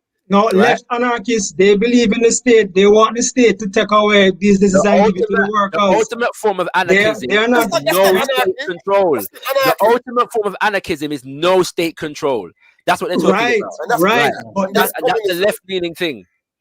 Okay. Before we get Hold on a second. 1 second, I'm not finished. So the principle is that because land, yeah, no individual come create land, right? So it's not considered to be no individual create the computer also. Lord have mercy. Yeah, the computer is a creation of human beings. Human beings comes to land. Listen, human beings comes to land. So the access to land, yes, as a resource for sustaining self and family is considered to be a human right. Yeah. Within indigenous African culture. And so the theorist who is developing African-centered ideology in economics sees that and understands the importance of that in terms of developing society. That no individual, because the idea that people can own land creates a situation in which you create scarcity of resources, and some people have access to land. Excuse me. What is the tragedy of the commons? What is the tragedy of the commons? What's that? The tragedy of the commons. Sorry, let me finish. And some people, let me finish. And some people are allowed to accumulate land at the expense of others. Yeah, at the expense of others. So we're saying no. Dead them something there. The whole away comes to land. The land after the whole away. So the whole away must have access to the land. That is a principle of name one country today where that you see as an ideal where land is collectively owned and it's prosperous. There are no countries that exist today. There are no countries that exist today that I see as an ideal in their completeness. So you're talking about utopia. I'm talking about utopia. I'm talking about how much bloodshed from the last century was in the name of utopia. What do you mean? Didn't Stalin say that the land should belong to the people? But you got to talk about Stalin and not talk about because he's saying the same thing you saying, collective ownership of land. But you're not blaming. Did Nyerere say the same thing also? And it was how are you blaming? Sorry. But how are you bringing Lenin into what I say? We stop talking about Lenin right now. Nyerere. Right? Absolute failure. Hold on. The fact of the matter is that there are many economies that have look how much depression the economy I got through. Yeah, it's not just the fact that you cannot analyze Nyerere or any of them outside of the context that they were dealing with. Yeah, these are people that were dealing with. But your context going different though. Of course, the context is The future colonialism. utopia that you talking The about, no, where we have happy my brother, workers my brother, working the my brother, field collectively. That my going to be brother. different. I have, my brother. Everybody I said have, that. my brother. Let's say I designed the perfect chair. Yeah, right. It's the best chair in the world. Anybody can sit down on this chair and feel very comfortable. If you have some back pain, it solves all the back pain immediately. If I am in the process of making that chair and you come round, yeah, with a machete, yeah, and every time me get to a level where me, start, build up the chair good, you take the machete and mash it up. It doesn't mean that that my chair making skills and my design of the chair is flawed or wrong. It just means so it failed because of sabotage. It just means that I haven't developed the means. Collectivized farming failed because of sabotage. It just means that I have not developed the productive capacity to protect my chair building from your what's it called? Machination. Yeah, destructive tendencies. Yeah, that's all that means. That's all that means. Yeah, but you're making that chair is your own individual effort. We're talking about collectivized farming. It's a metaphor, Please my brother. identify whether it's black people, whether it's Asians, whether it's Europeans. Name one successful model of a collectivized land ownership. It's a metaphor, but what I will say is that what I will say is that our ancestors developed successful economies on that principle. Very successful economies on that principle. No, for thousands of years. Yes, for thousands of years. If you transplant that level of economic organization to today's world, you're going to condemn millions of people to poverty and death. It depends. You cannot transplant. By the way, you cannot transplant an economic organization thousands or hundreds of years ago and put it into today's industrialized world. I agree. That is what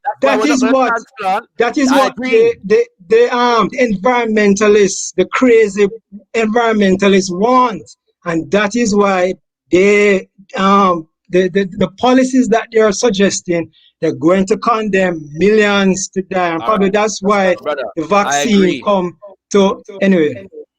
But I agree that you cannot transplant an economic theory that is dealing with different material conditions from thousands of years ago and superimpose it on the current context. But that's not what.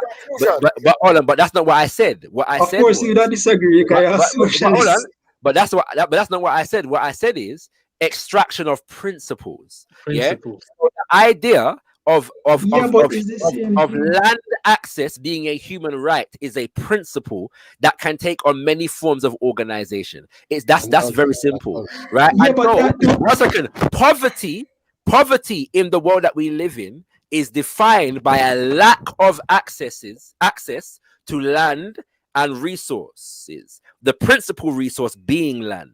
Yeah, Sizzla Kalonji have a beautiful line, yeah, where him say the people. But it's how the land is utilized. Hold on, man. You can't interrupt Sizzla Kalonji. Wait, sorry, right? What's cool? Sizzla Kalonji say the people in the West, them gone crazy. Love to big up themselves, yet them they in a slavery. Them can't yam no food without no what? Money. Yes, money. So the point is that it's not lack of just money that creates poverty. It's lack of access to land and the capacity to be able to feed oneself. And what we are saying, lack of a proper economic system that produces material things for human beings to thrive and prosper. We live in a society. That produces things for human beings to live and prosper, and yet there is more poverty in the world than there's probably ever been in the world. Come on. No, that's not true. Which part's not true? Look, absolutely true. Now go on, brother. And guess what? More prison too. More criminality. More criminality and more prison. My brother, we live in a world. We live in a world where the top 1%, of wealth owners, right, own I can't remember the statistic, It's but a different argument you're making. You're switching the arguments. No. The initial argument was based on standard of living. You said that there's more poverty, and I'm asking you to back that up, and you tell me about inequality. But that's a bait and switch. Inequality is not the same as standard of living. you know what, Yes, there's more equality. Yes, there's more inequality. Right. But in terms of standard of living, it is not true to say that we're worse off today than we were. I said there's more poverty. I said there's more poverty. It's the same thing. Poverty. It's not quite the same There's thing. more criminality. Right? It's not quite the same thing, but the I reality. agree. There's more criminality, which means that there's no correlation to poverty. But the reality is that we live in a society whereby we have things that are supposed to raise your standard of living, and an inordinate amount of people do not have access to those things that raise your standard of living. We mean not yet. Hold on. The poverty rates, the standard of living rates, did it all start at the top, or did it take time to hold on. Even in Europe, in the height of imperialism, you had picnic where labor barefoot in a factory because they can't afford, their parents couldn't afford to send to school. Picnic have to go work. Why? Because the ruling classes are because at that time the capital accumulation never sufficient. This is not a one-off thing. You can't just force. Wait for the capitalist accumulation to come get to a certain point before everybody can get paid. Right now, you solve that immediately. Once you give everybody access to land. Yeah, solve the problem. We live in a world. No, you just transfer the problems. That's not. You don't solve the problem of poverty. You just transfer the problem to something else. Brother, we live in a world, whereby 1 billionaire can literally solve world hunger. Yeah, literally. There are billionaires on the planet today that have enough money to solve the hunger problem of the entire planet. But world hunger, world hunger. How was, if for instance you're arguing that the standard of living has improved over the years, right? Do we agree on that? No. What I'm saying is because you're making a relative argument. No. Argument at the moment. Do we agree? Do we agree? No. Do we agree that the standard of living over the years has improved for everybody? This is besides the point, Kofi. Look, Kofi. Just answer that. No, because you're talking about. I'm saying no. And I'm saying no. Technology. When you switch your argument again, because before you did agree, say yes, standard of living improved. You never said that. No. That can be shown empirically. No, but that can be shown empirically. The fact that we are here right now doing these things on the Zoom or whatever. This is an improvement, whereas 20, 30 years ago, you have to write pen pal or phone and advancement and cable. Yeah, and so you have places. No, I'm saying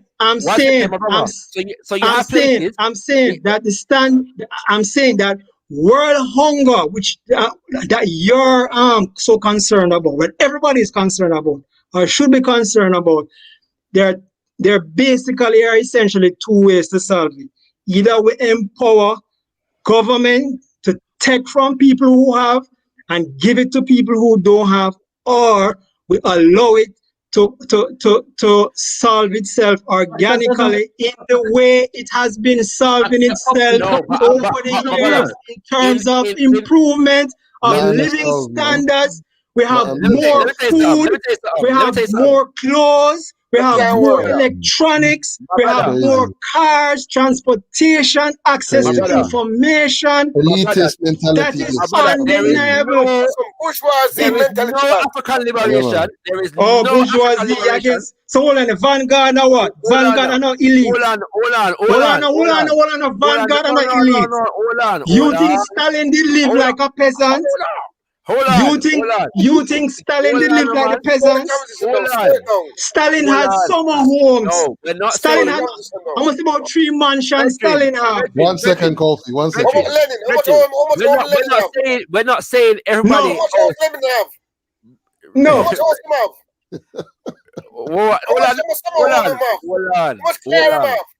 on. I forgot what I was going to say now. You know, the point is, yeah. Lenin house still right now. You know, you can look on it now. One little bed, one bed, you know. Thomas That is socialist propaganda. Thomas Sankara worse. Thomas Sankara worse, but let's not go there right now. No, Thomas Sankara and Nyerere, they're exceptions. The point is, the point is this, yeah. There are places in the world that you can go where people have access to the latest mobile phone, but don't know when they're gonna be able to access food for the next week. Yeah, it's a ridiculous. Yes, but whose fault is that? Why is that so? You're changing the argument at the moment. The point is, no. The point is, one second. The point is that if you want to, you can make the argument that having access to the latest mobile phone, is symbolic of the fact that the living standards are high. Don't try that. I said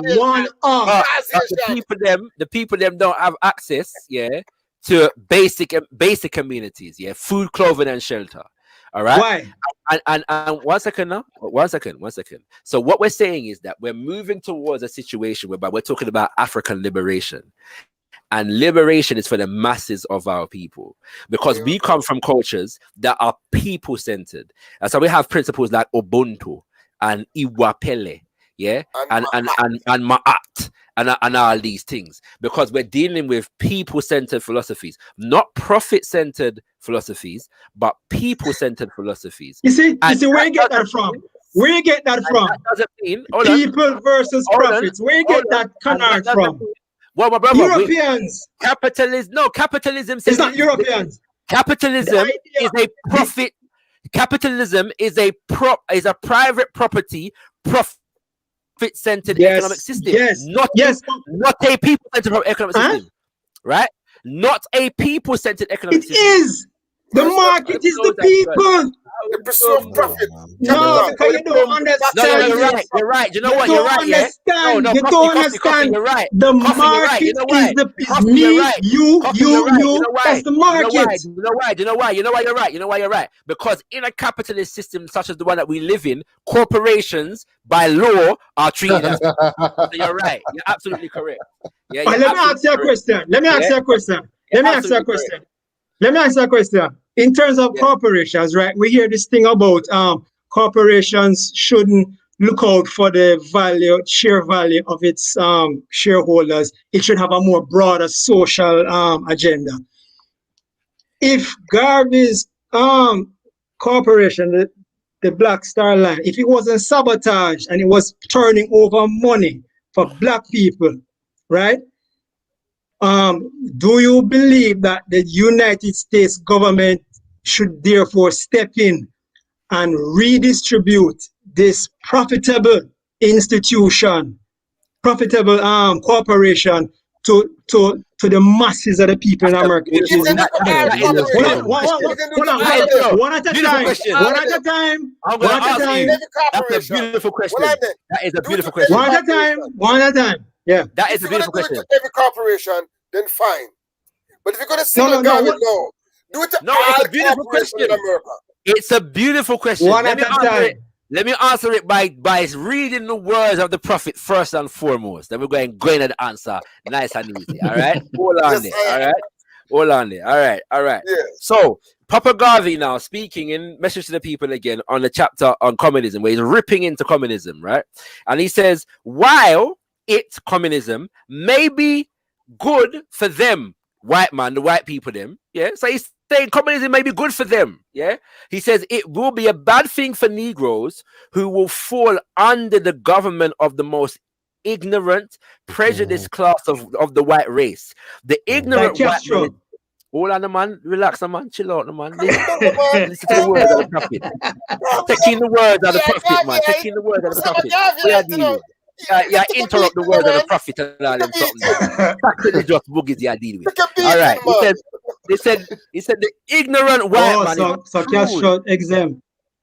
Hold on. He said the ignorant white man is cruel and prejudiced because of his ignorance. ignorance. Therefore, you may see how dangerous it would be to place in his hands, by the very strength of his numbers, a government dictated and controlled by him. While the capitalistic system is ruthless and bad, it nevertheless gives the Negro a chance for employment competitive with the working classes of white men, for the purpose of extracting profit from labor, irrespective of the color of labor. The Negro, not being an industrial employer, shares therefore the opportunity to labor in competition with the white worker, only because the white capitalist is willing to use anybody who can contribute the most. Exactly. That is why. That is. You will exploit anybody. Good point. Good point. Me not done. Capitalism is capitalism is a corrective for racism. Capitalism is a corrective for racism. That's not what he said. That's absolutely not what he said. Why would the white capitalist not look at the color?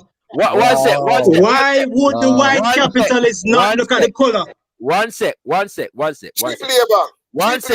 They got code exactly. It's in his interest. Exploitation. They got that's not exploitation. You're a Marxist. That's what Marxist said. That's not exploitation. Hold on. Hold on. I just want to because people are sending in super chats. I don't normally get super chats. Yeah, so big up. Yeah, me rich now. You see capitalism at work when I call for capitalism. Exactly.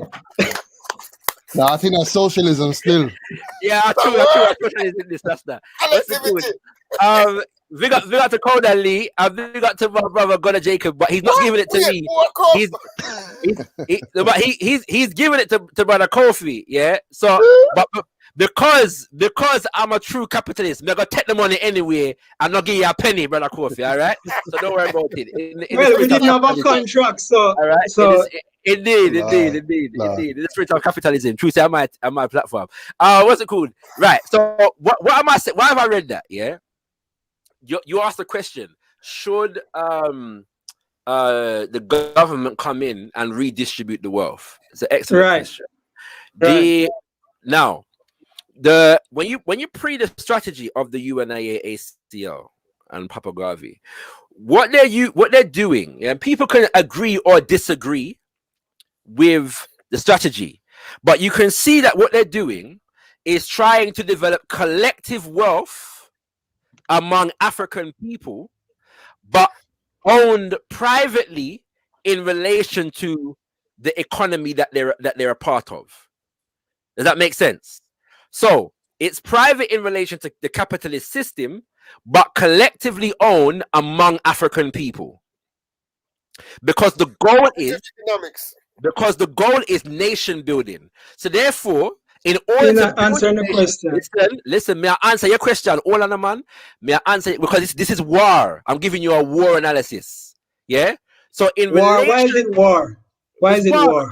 Because we're nation building in relation to our lands and our people being colonized and neo-colonized.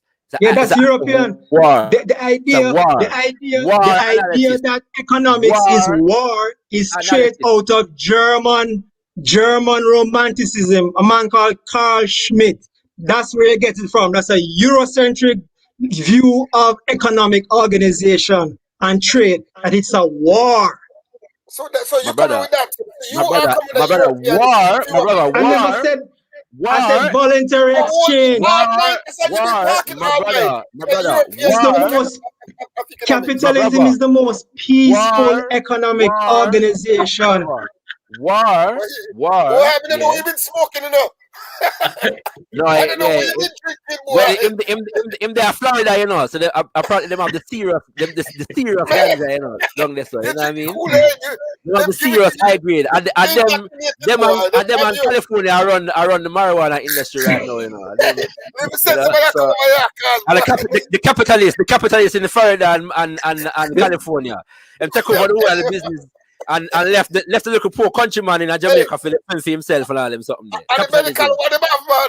And that was it, yeah. The principle of you might lose my train of thought. The principle of redistribution. Yes. You're saying the argument that no, that but that's the point, my brother. Redistribution. Listen. This is the point. Redistribution is necessary within the context of colonialism because the land. What you mean? Listen, may I finish? Hold on, man. When you're dealing with, let us use Zimbabwe as an example because we know that have gone down there, yeah, for the last 20 years, yeah. You have a situation in which colonizers have monopolized the majority of the land. And not just the majority of the land, but the majority of the most fertile arable land. They have stolen it from people who do not have a principle of private land ownership in their societies. Yes? Listen. So, decolonization, by very necessity, means you must take that land from the colonizer. Yes, and give it and redistribute it, give it back to the people them that they colonize. There is no form of African liberation that would not require us to have to take things from white people. None whatsoever. Yes, okay, good. Hold on. Yeah, we must take back everything. We must take back with Benin Brands, and we here say this.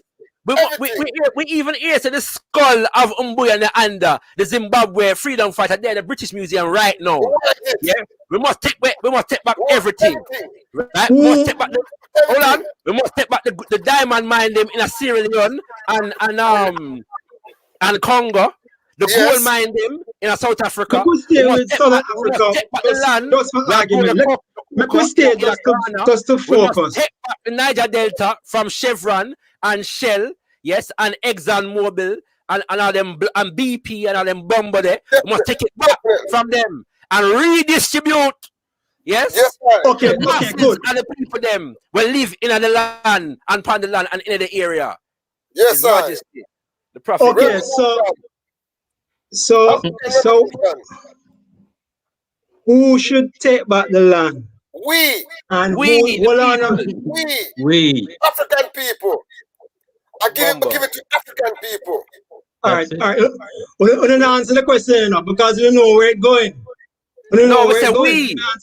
We say we. All right. I'm going to assume, right? You was big time in the king. I'm going to assume. I don't brainwash the eye, man. I don't brainwash the eye. That's that. I don't. When we Smith do it at Johnston at time. That's that. Boy. And Karl Marx brainwash you. Like your last. All right. So when the government redistribute the land, should they give it to private black individuals or the state should run? No matter who they give to. That's a prerogative. Neither. One at a time. Yeah. I mean, neither. Listen carefully. Listen to me now. The idea of redistribution. You have a cake and eat it. No, the idea of redistribution is only necessary because of the primitive accumulation of land and resources that we are coming from. Yeah, I talk about primitive accumulation. Listen me now. Even in our indigenous systems, there will be no need to redistribute land because access to land is a human right. We don't need to redistribute anything because it is already justly distributed. The idea of redistribution, yes, is only necessary in the context of an unjust monopolization of land and resources. That's Good. it. Okay, Right? good. That, You don't get to First dictate of all, what you don't get to, the principle is you don't get to dictate what the people them do with them land. You can't tell His the Majesty. people I them agree. where to go. You don't have no talking of that. I agree. So, all right. So the government is going to take back the land from the whites, because even in Zimbabwe and South Africa, you have very big private-owned farms from by blacks, right? You think we should take back the land from blacks or just the Yes. whites? Yes. If Africans No. are, Yes, what? yes. If Collaborators. Africans, to whatever extent Africans are in collaboration with these neo-colonial imperialists, yes, Take it back. take it back. Yes. No, Take it back. Take it back. Black Yes. land ownership. Black land ownership in There is no black Zimbabwe land and ownership. There is no black land Robert ownership under thing. neo-colonialism. Robert thing. There are Let me finish. black people That's a holding space Eurocentric for white anthem. people. We're not doing it again, you know. We're not doing it Eurocentric again. anthem. We're not doing it again. Let me finish now.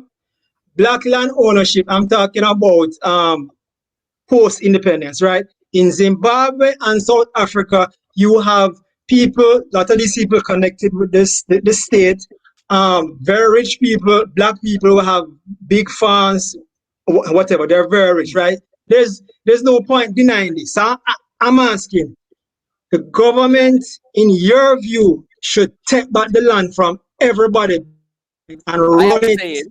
I am saying that to the extent that Africans own land at the expense of the masses of their people, take back the land.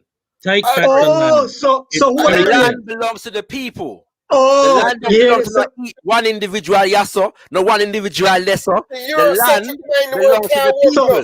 So at the expense. If our culture said you don't own land around here, and you want to come with your little capitalist white people back in with European British military, we are back your thing, and you want to come fight we have to take back different argument, Jacob. No. So it's a different argument. Let me give you an example of what I'm talking about. Yeah, it's a different argument. Right? No. Even in the context of transition. I know me can't get an idea of the type of state that you want to come into. Let me give you an example. Let me give you an example. And it's gonna help you as well. It's gonna help your argument, right? Are you familiar, yes, with the Grenada Revolution? Yeah. Maurice Bishop and all these things, yeah. Now a lot of these people were self-proclaimed, to varying different degrees socialists, yeah. What did they do in the Grenada Revolution? However, what they actively do in practice, yeah. When they came to power, them never nationalized everything. Yeah, I believe that two things were nationalized under the Grenada Revolution. One hotel, and something else. I can't remember what it was, but they didn't nationalize everything. I'm gonna read for you an excerpt from a speech, yeah, for the Prime Minister Maurice Bishop, yeah, in birthday just gone one day, yeah. Where you roll your eyes for? You for sure respect for Maurice Bishop now. Where you deal with? You know, roll your eyes for Maurice Bishop. Respect them, where you deal with? But you roll eyes. Yeah, roll your eye upon Maurice Bishop. You know, Maurice Bishop. Hey, brethren, where you deal with? Yo. Listen, so right? What if they didn't nationalize? One second. What's the point you're making? I'm making the point right about now. Listen. Okay, good. He says while all this, he's in this speech that he delivered in New York, I believe it was June, of 1983. And he was assassinated in October of the same year. All right. While all of this is going on, he's relaying a lot of the benefits of the revolution and what they're doing and so on and so forth. Yeah. He says, while all this is going on, sisters and brothers, there are so many people in the world who are unemployed. So he was actually, before this point, delineating a lot of the machinations of the IMF and the World Bank and the capitalist institutions and what they're doing in the world, yeah. So there are so many people in the world who are unemployed, so many people in the world who are going to bed hungry every single night, so many millions in the third world who are illiterate and whose governments either do not care or feel that they cannot do anything to solve the problem. Unemployment, hunger, malnutrition, disease, illiteracy, these are the crimes and sins that are committed upon the poor developing countries of the third world, while the industrialized countries continue to exploit our resources and keep the profits. Yeah, but there's another part of this speech where he speaks about textbook Marxism. One second. He says, we have been able to make these accomplishments. This is the part where he's talking about the benefits of the Great Revolution. Because in Grenada, consistent with our 3 pillars of the revolution, where the first pillar is our people, who are always at the center and heart and focus of all our activities, we are able to mobilize and organize people to cut out waste, to cut corruption, to stamp out inefficiency, to move to planning, to look out for production, to check our productivity, to make sure that state enterprises are not set up to be subsidized, but that state enterprises too must become viable, must make a profit. And therefore, the state argument is listen, and therefore the state sector will have the surplus to bring the benefits. Yeah, rubbish. So it has all been proven to be rubbish. The idea that you can make, the idea that, you know, committed, hard-working, very bright and, you know, altruistic individuals can go in the state and make the government profitable is rubbish. It has never worked. The reason why capitalism. The reason why Bishop didn't go full throttle with the Marxism is not anything new. Remember when Lenin them take over and them realized the destruction that full socialism was bringing on, they had to roll it back and go through a special period where them allow for the market economy. Lenin himself conceded this, right? So telling me about Maurice Bishop never nationalized everything, that don't mean nothing. It's a process. When communists, it don't take long. It don't take long for Marxists to realize in practice how destructive their policies are. And when they do realize that, you have 2 options. Either them double down and become tyrannical, or them admit it don't work and try market reform, right? That is what Chinese did, right? They turned their back on Mao and Marxism and they embraced market reform, right? It's not that simple. It's not simple. But there isn't. But if you're trying to get away from state control of the economy, I'm not sure China is a good example for you to rely on in terms of moving away from. It's regulated in America. Yeah, exactly. It's regulated everywhere. But I'm saying that if you, it's regulated.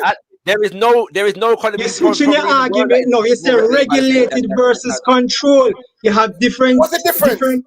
What's the difference? Degrees. That's semantics. Regulated. No, it's not. No, it's not. Semantics. All right. There's no semantic difference. There's no semantic difference. My empress is talking to me, yeah. My empress is talking to me, and she's saying that man, I monopolize up the conversation. I'm not let the rest of the man them talk. So let me listen to my empress because I want to live good on my house. All right. Exactly. You know what I'm saying? We have to keep feet yard. You know what I mean? So any of the brothers that ain't really been speaking want make a contribution. Listen, you want to talk Afro-thinker? No. Go. Listen, the capitalist man, apologies, I really have me on edge, you know. You think about it. More to the conversation down because you see. It means that you're learning. You're being disequilibrated. They like to move. It means that that's a process of learning something new. You get anxious and angry.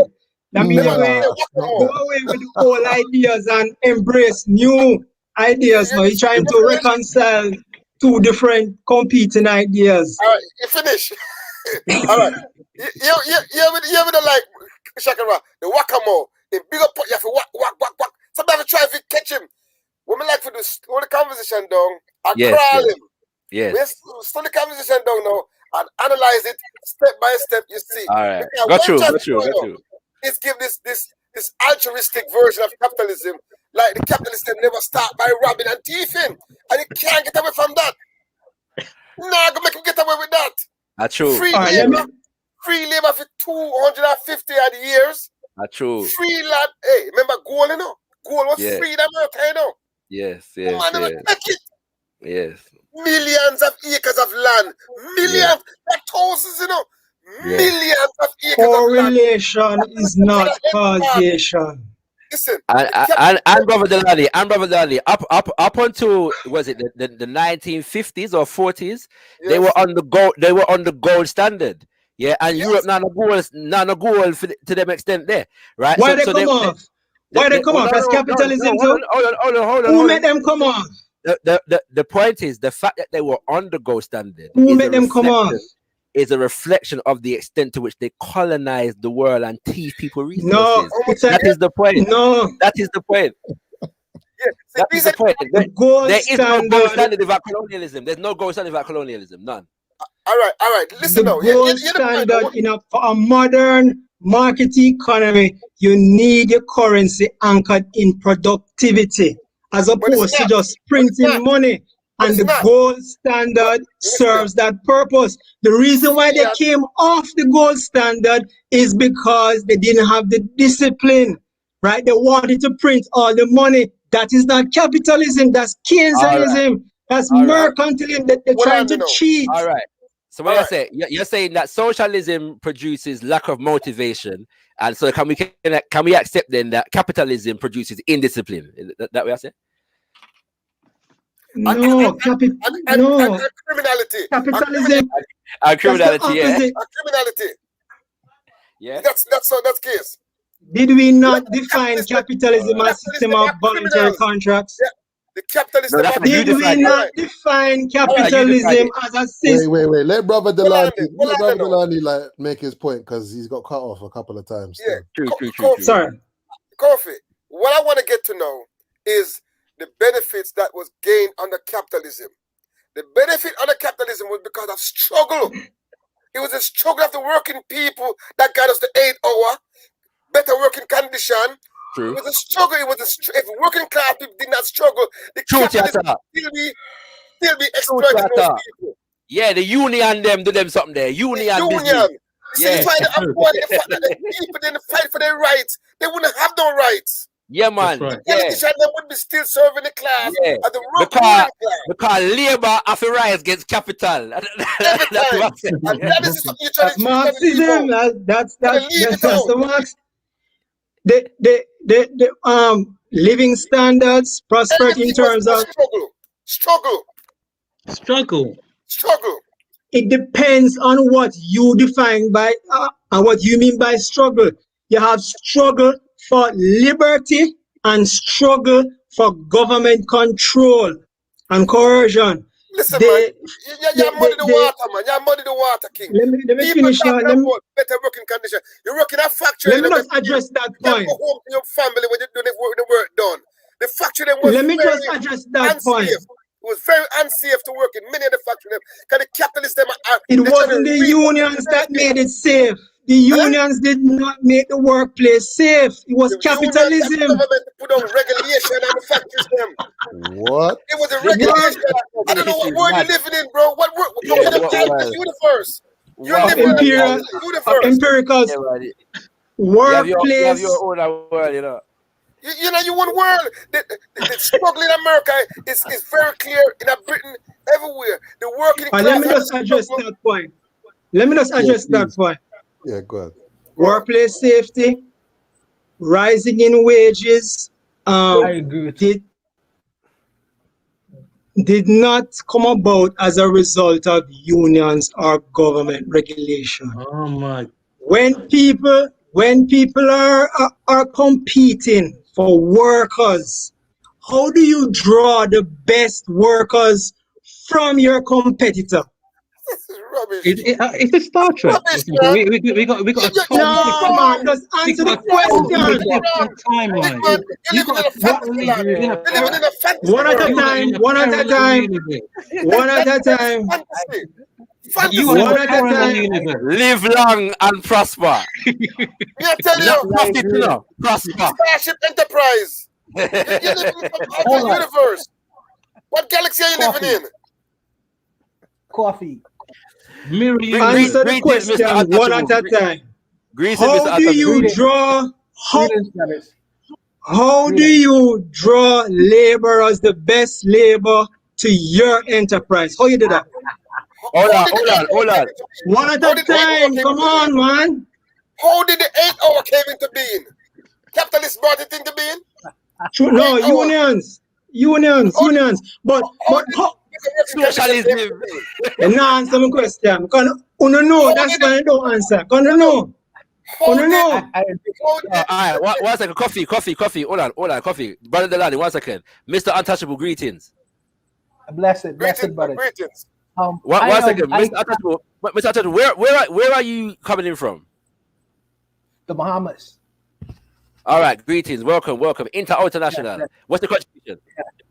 I have I was listening to the argument between you and Coffee, and I kind of partial to the both of you all. But I have a question. I have two questions. The first question I have for Coffee: when you talk about capitalism, to what extent do you want capitalism to run things? Because let's say a drug man, a man who's dealing cocaine, right? And he's selling drugs to a man on the street. They have a contract with one another. You know what I mean? That's a contract between two people. I agree to sell the man the cocaine, the man agreed to buy it. So I mean, unwritten contract. So to what extent do you want this contract to run as far as capitalism is concerned? And the other question I have is for my undercover socialists who call it themselves. Okay, when you all take back the land, we can take back the land, right? So yes, who will run things to make sure the company run correctly? Yeah, I mean, because it's like, okay, that's the question. Exactly. Good question. Well, let Coffee go first with the same question, and then me and you answer the next question, Brother Delani. All right. Coffee to the first one. Coffee. I mean, in terms of drug laws and so, I don't agree with the drug laws. I mean, if two people want to exchange money and drugs, that's between them, as long as they don't. Is it okay to sell children drugs? No, okay as long as no, I wouldn't agree with that. Who's going to regulate that? The drug man is a capitalist. Parents. So we can't kill him then. Yes, but no. Oh God. We can't kill him. Kill who? The drug dealer. Why you want to kill him? Brother Coffee, the question really is, should all drugs be legalized and allow the market to regulate the thing? This is capitalism, right? It's capitalism. I think, yeah. I mean, ideally, yes, but in terms of practical, I wouldn't agree that it would be done overnight. But working towards that ideal, yes, all drugs should be. You need a vanguard for work towards the ideal. You need a capitalist vanguard for work towards the ideal. No, you don't need a vanguard. You just. No, you don't need a vanguard. You just need to do it incrementally. So you don't believe in pure capitalism. You think that the capitalism you're talking about, should have certain controls. That's what I mean, because it can't be pure capitalism. Well, it depends on what you mean by pure capitalism. Well, what I said, basically everything is really, yeah. I mean, you can't. The government can't step in. No brakes and sell it. The government can't step in and say, I can make a car with no brakes and sell it. The government can't step in and say, listen, you can't sell these drugs in my country. Or if I want, let's say, if I want to buy a poison heart or this body because my heart ain't waking no more. You know what I mean? I think capitalism, you know what I mean? It's the fair exchange. There's also the issue of taxation. There's also the issue of taxation. Again, if two people come together and agree, I can buy it that's up to them. That's up to them. Do you also believe? Ideally, I don't see that. Ideally, I don't see that happening. No, or I don't think it should. Do you also believe in private healthcare, Coffee? Do you also? So you don't think that people? Sorry, go on. Say that do you also believe in private healthcare, so that the quality of your healthcare should be based upon your income and the amount that you can pay for it? Good question. Well, the quality of your healthcare is going to be based on your income, regardless of what system. So, for instance, in those countries that have socialized medicine, those who can afford it go abroad to get surgeries or whatever because they don't have to wait in line for rationing. Let me rephrase my question. Should the society set a basic standard of medical care so that there is a certain standard that nobody in the population goes below? Society don't set standards. Society is just a group of individuals with different ideas. In your ideal society, should the government set I know it's a weak deflection. Should the government set a certain standard of healthcare that the general public is made accessible to the general public, and that nobody should fall below that? You mean like emergency room? Me like anything around there. Should the government have some regulation of the healthcare system in terms of how the public or the citizenry accesses healthcare? Man, swerving this thing hard, I can see hard. It. Matrix. In terms of, you know what I mean? Bullet time. In terms of Matrix move them there. In terms of regulations, you have good regulations and bad regulations. You have too much, and you have just. It's semantics. Let me just think. Yeah. You have too much, and you can have too little. So should we have a question? Therefore, is that how do we know when is too much and when is too little, and who makes these decisions, and what gives them this knowledge to make these decisions? All right, that's a good question, and it comes back to what Mr. Untouchable asked. Scientific socialism, scientific planning. To the closet socialism. That's a failed experiment from the 20th century one. So brother Delani, you want to answer the brethren next question? Oh, but the land, the repeat the question. Repeat the question, please, Mr. Untouchable. Who going to administer the farms? How them going run it efficiently and not wasteful like in Stalin, Russia or Nyerere? All right, me get it. How you not going to repeat that mistake? Thank you very much, Kofi. Kofi, we get the point. We get it. Yes, I. Yeah, man. My brother. First of all, there's a principle involved here. If once me take back my land, me have to do with my land what I want to do with my land. You can't dictate to me what to do with my land. That's my land. If I want to plant corn or peas, is my land. No, that's the first question. I'm a first way of answering it, but I'm going to go and give you the diplomatic answer as well. I have to give you the principal answer first, because when white people take land, you can't tell them what to do with it, You can't tell them what to do for them land. But they only can dictate to black people. Them can attack there. Because we too, them things that we're not powerful enough to make decisions for ourselves. So wise enough.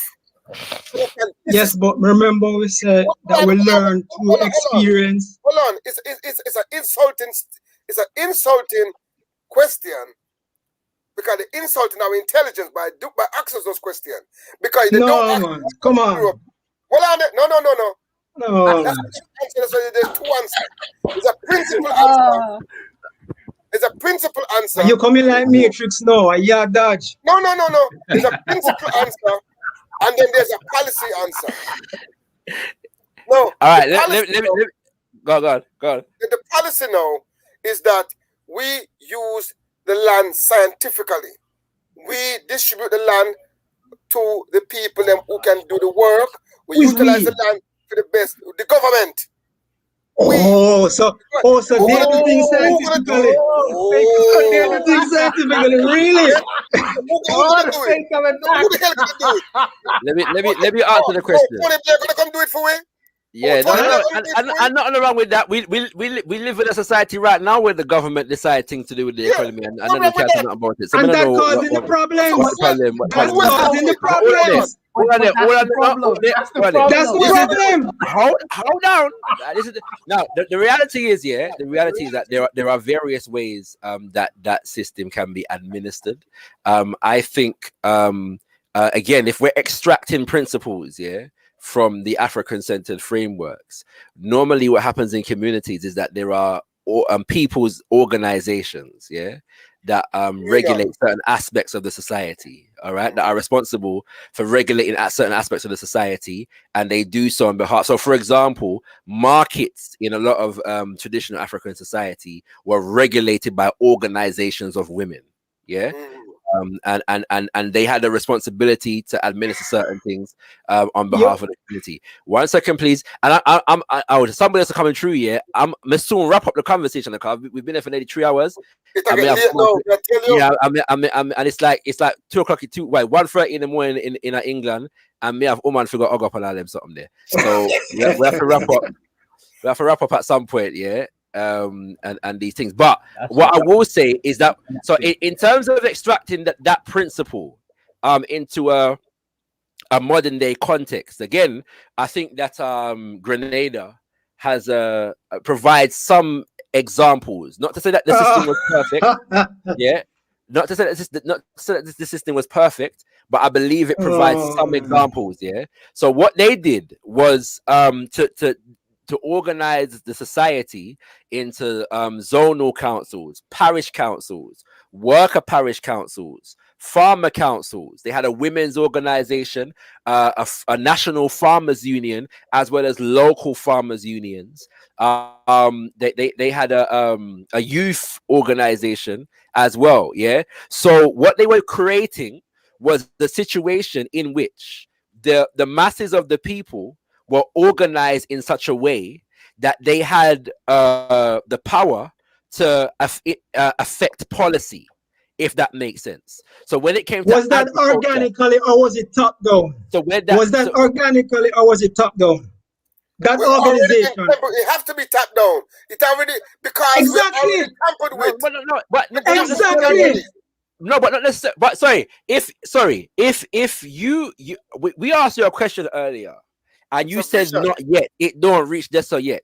If you are allowed to have transitional periods and stages of development in relation to capitalist economy, then we are also allowed stages of development in relation to the economy that we're talking about. What I'm saying is, let me finish. Which is the next stage in the dialectic. Let me finish, because the reality is that the revolutionary government instituted policies whereby these organizations were established, but the power cannot be top down because the organizations are designed to create policy. The organizations are designed to create institutions whereby that's the usual socialist trick. That's the usual socialist. You can say what you want, my brethren, but it's the truth. This is socialists talk a lot about the people's this and the people's that. Let me finish. It's the government. It's the state. It's not the people. But that's your illusion. Let me finish. Right? Whose illusion? Excuse me. Thank you. The all of these people's organizations were responsible for creating a situation whereby there's a certain level of policy and decision-making power in the hands of the people, organized around the various different industries and sectors of the community. Yeah, and I think that, not a perfect example, but I think that it provides an example of a way to answer the brother's question in terms of who regulates. The people's organizations regulate. Also, people regulate themselves based on their interactions with each other on certain principles and values. That's how people regulate themselves. Yes. Right. Yes. Exactly. That's capitalism. No, it's not. It's not. That's the point. It's the market. That's people. Because this system is not capitalism, because the system is not based upon private ownership, individual private ownership, or profit margin. Exactly. So it's local autonomy. It's people power. That's what we're talking about. Mr. Untouchable Gun. Listen, no, that's state power. Hold on. Socialism is not people power, it's state power. Hold on. Let's bring in 5 because we'll wrap up the thing. Go ahead, 5. Welcome to the conversation. Rise up, 5. 5, you there? Thank you so much, Shaka, and peace. Thank you so much, brother. Peace to the panel. Yes, can you hear me? Hello. Yeah, man, I can hear you. Yeah, you have a delay though, but go ahead. Can you guys hear me? Yes. Yeah. Absolutely, brother. I have a delay. Okay. Yes. I apologize for that. Okay. Yeah, peace to the panel. I just want to interject just some brass tacks real quick. So basically, we are dealing and we are operating in a language that is not our own. You guys hear that when I said that? Yes, sir. Thank you. Okay. All right. So what is semantics? Absolutely. So when we're communicating in a language that is not our own, and we're trying to combat an enemy that created this bastard language, and we're arguing in this language, okay, we are not going to get anywhere. Chancellor Williams said in The Destruction of Black Civilization, you cannot liberate the African mind in the European tongue. All right. So what we have is confusion, fellas. All the kings are building. The brother Kofi is building. Everybody is building, and this is a great thing. But we have to eliminate confusion as African Black men. Okay, so let me just say this. Brass tacks. We know that the European speaks in forked tongue. Capitalism, socialism, whatever they want to label, how they're going to monetize oppression is whatever the fuck they want to say. Yes. Pardon my French. That's what they want to call it. Yes. We, as Black African men, do not use their terms. We define it in brass tacks, truth or false. They are operating from a white supremacist oppression system of terrorism. So we call it that. Fuck if it's capitalism, socialism, Tea Party, Libertarian, Republican, Democrat, it doesn't matter, because these sociopathic Europeans that are the white supremacists, not all of them, they're fighting with each other. So well, I'm gonna say it like this, family. We have to go back to the fundamentals. The European white supremacists that oppress us, that's their objective. Our objective should be to replace them with a system of justice. Yes, sir. However we got to do it, that's how we got to do it. Now, and working in their monetary system will not work unless we're undermining it, unless we're stealing money literally from them and then inserting it into our own pockets to destroy them. It will not work. It's same thing with education, same thing with law, labor, politics, religion, sex, and war. If we're not using every single aspect of human nature to undermine them and usurp them, we are running in circles. Yeah, but who is Who is the them when you undermine it? Hold on. Yeah, We just have man. to pause. Yeah. It's not a Hold on, zero-sum no, game.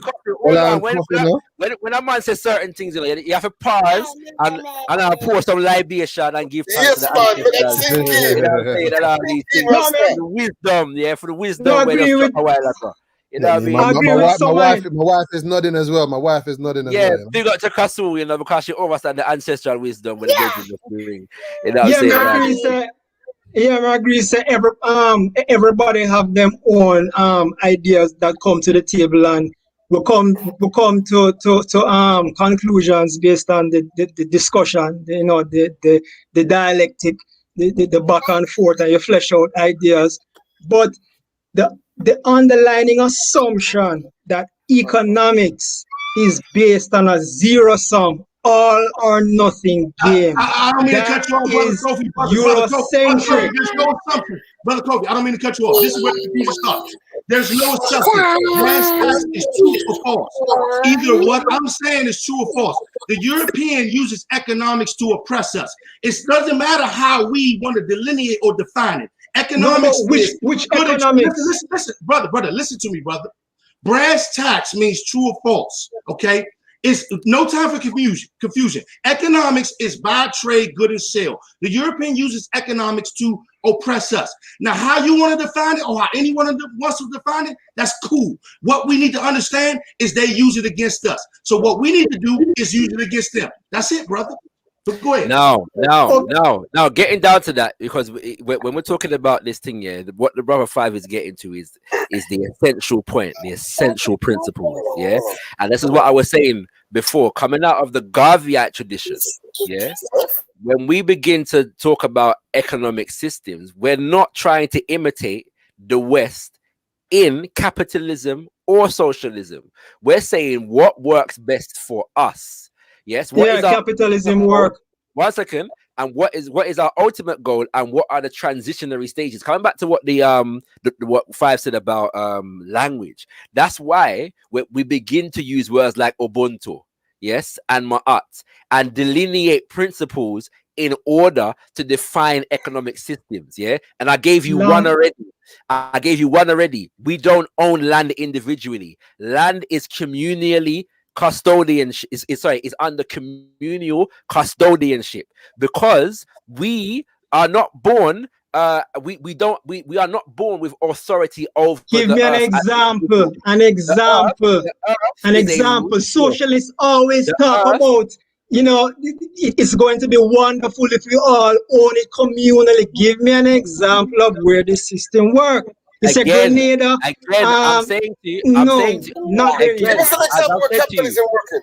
Exactly, capitalism ain't working. Capitalism ain't working, but that's not the point. I mean, it's not the working. Point is that our ancestors, even you said we're here. The way of technology, the way of supermarket of food.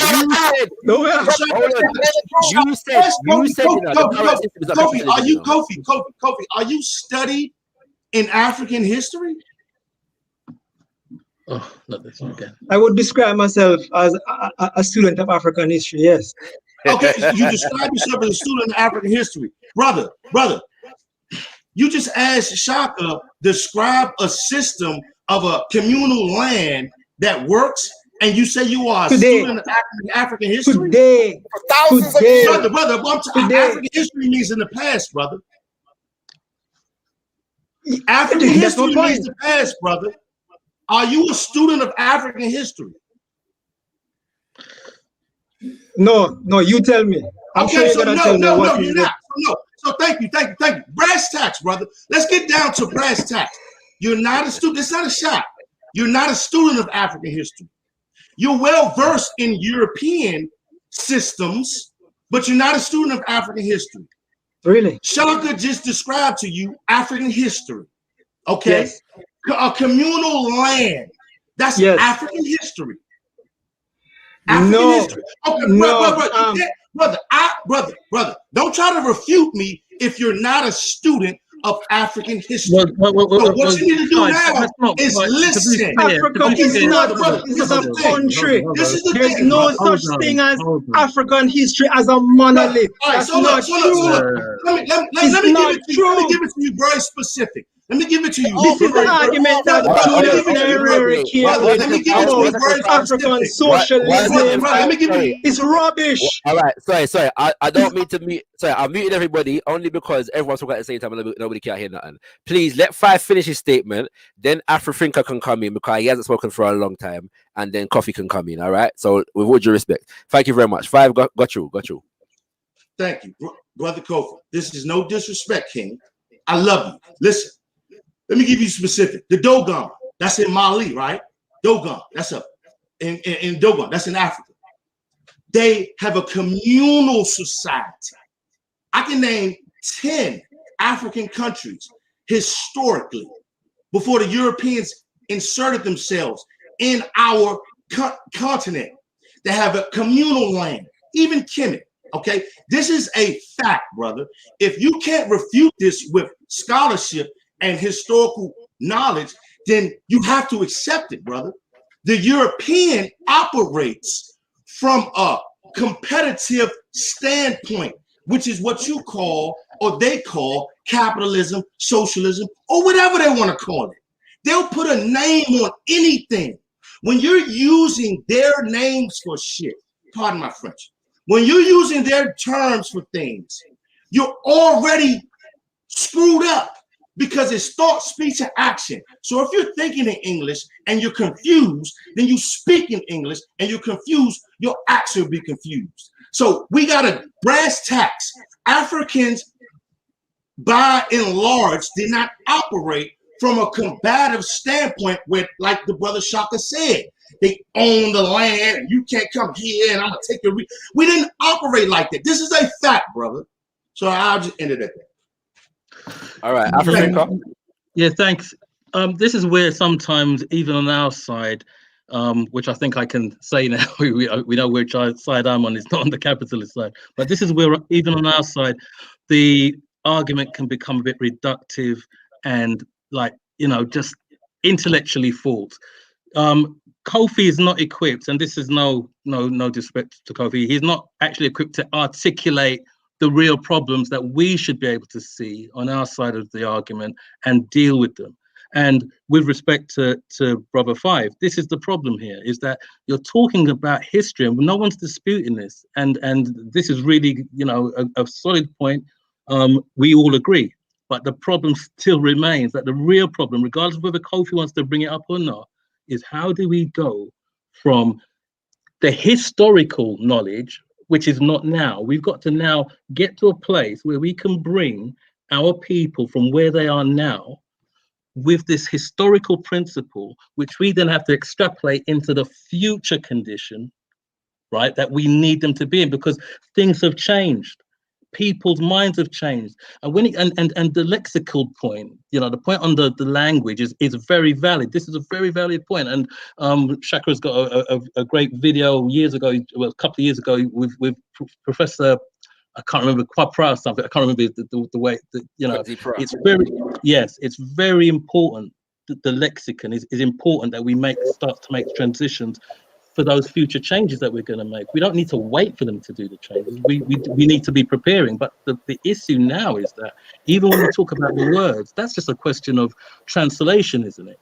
It's not completely dealt with in translation. I get it, because there's the psychological connections with words and what they've meant. But we'd be kidding ourselves if we believe that we're going to have the minds, even if we have the same words that they had back then. We're kidding ourselves in thinking that we have the same minds that think exactly all the same connotations that our ancient ancestors thought. So our problem is that we have to make the transition, and even on our side, I'm just looking to hear how do we make that? How does that happen so that we don't, even if we get the picture that we want, the image, the end product, how do we keep it there?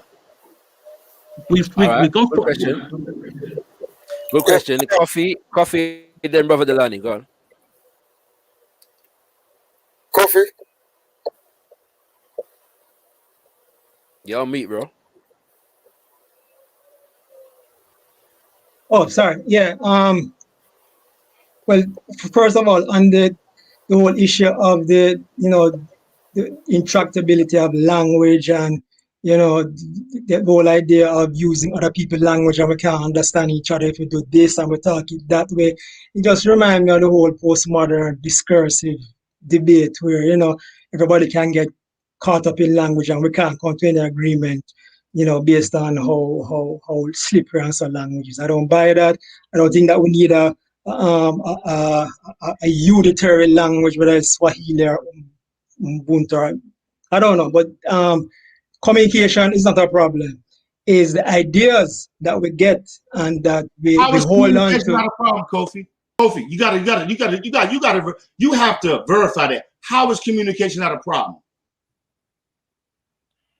It's not a problem in the sense that we don't understand.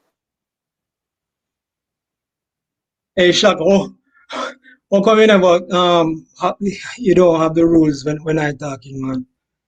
No, he's asking you a question, my brother. Just finish. Yeah, but I don't know enough to talk and you know, all yes, right, Reggie, it's all a right, matter. I don't think you take me off from a train of thought.